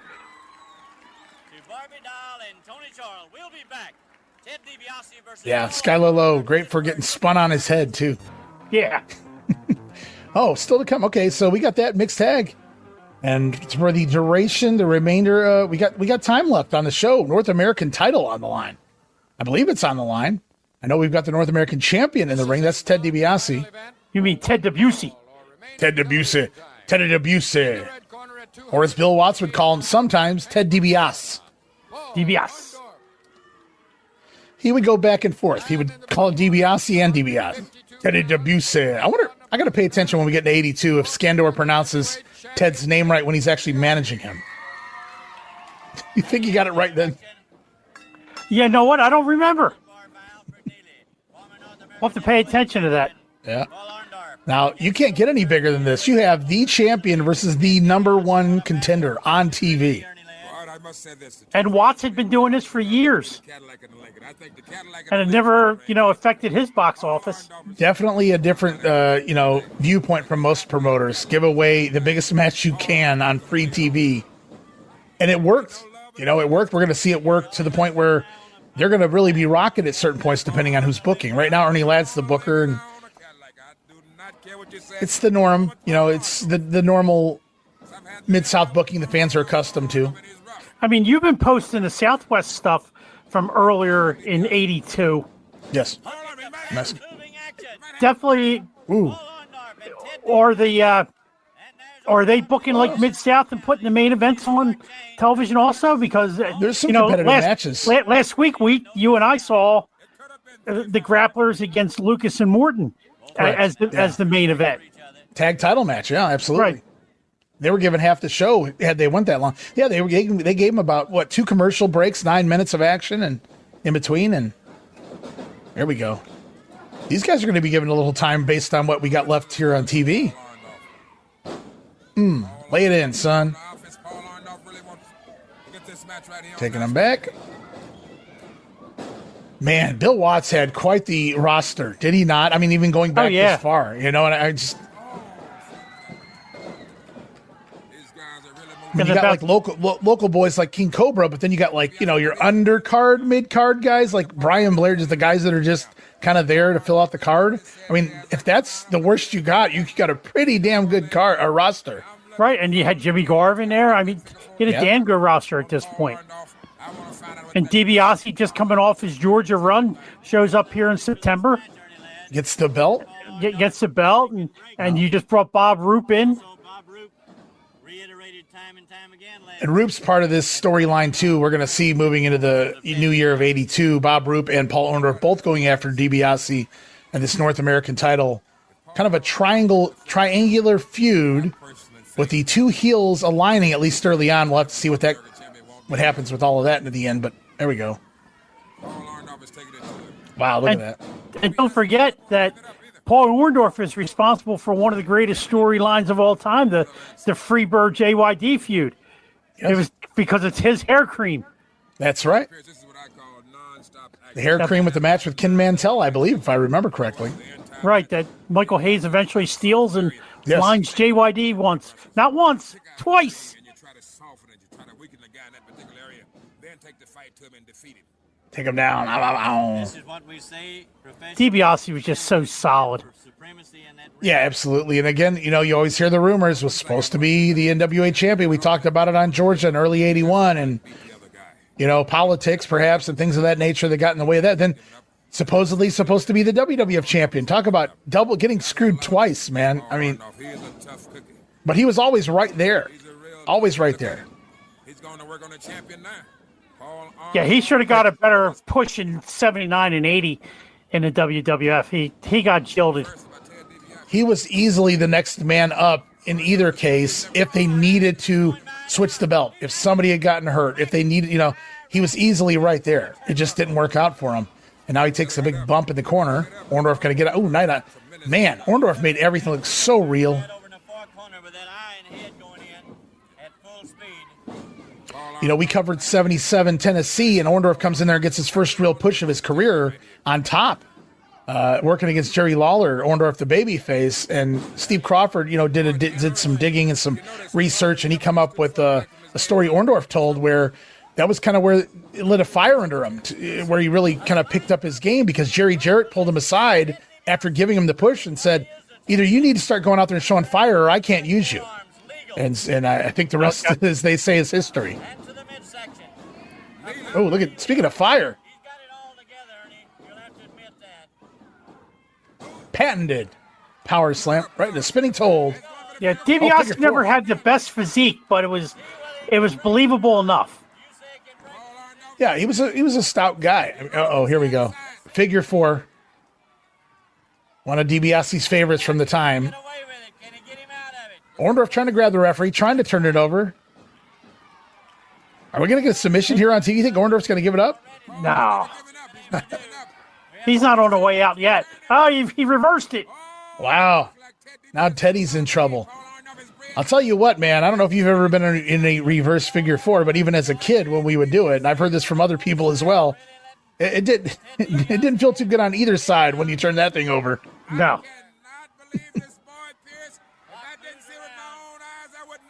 I could see Jamie Ward and Tom Robinson in a bar somewhere in this specific move right here. Well, I did get disqualified from my high school gym class wrestling tournament for putting a figure 4 on a kid. Hey, I wasn't dumb. I was getting out of that tournament. Snap his leg. He's going to snap into it like a Slim Jim here. Wow, they've got this on. They're waiting. I think they're waiting for TV time here or something. This is Teddy needs to get the ropes, man. This is about 3 or 4 minutes both ways. They've still got a couple of minutes of TV time left, so I'm not sure what we're going to do with this. I think Boy just said 1 minute left. He's going to have to hang in there for quite a while. I would imagine they would have to sell some kind of damage being done here at this point because Ordos really got that move on. And even though we can see Teddy's got his leg hooked around there to make sure it's... Yeah. Look at him trying to stay locked in. He should be able to reach the rope. Grab the referee at this point. That's what a heel would do. Well, that's what Paul was trying to do, to get the leverage to turn it over initially, but he got it turned over. Hard sell, Boyd Pierce. Are we going to get? We're going to get a time limit draw here in the figure 4, or the reverse figure 4. Just reach out, Teddy. What if he just submitted right now? The ropes are right there. Grab it. Oh, there's the time. 7 minutes we got here. Wow, really trying to maim him now. Unbelievable. Well, he doesn't have to break it now. No, that's what a way to end a show. Fine, and so yeah, absolutely. That's going to keep that feud hot. Everybody's going to be buying their tickets this week, heading to the house shows,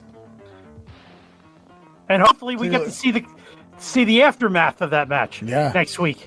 I hope so too. And I don't know if you caught that right near the end of the segment there. Boyd Pierce had to slide in that next week the return of Precious Paul Ellering.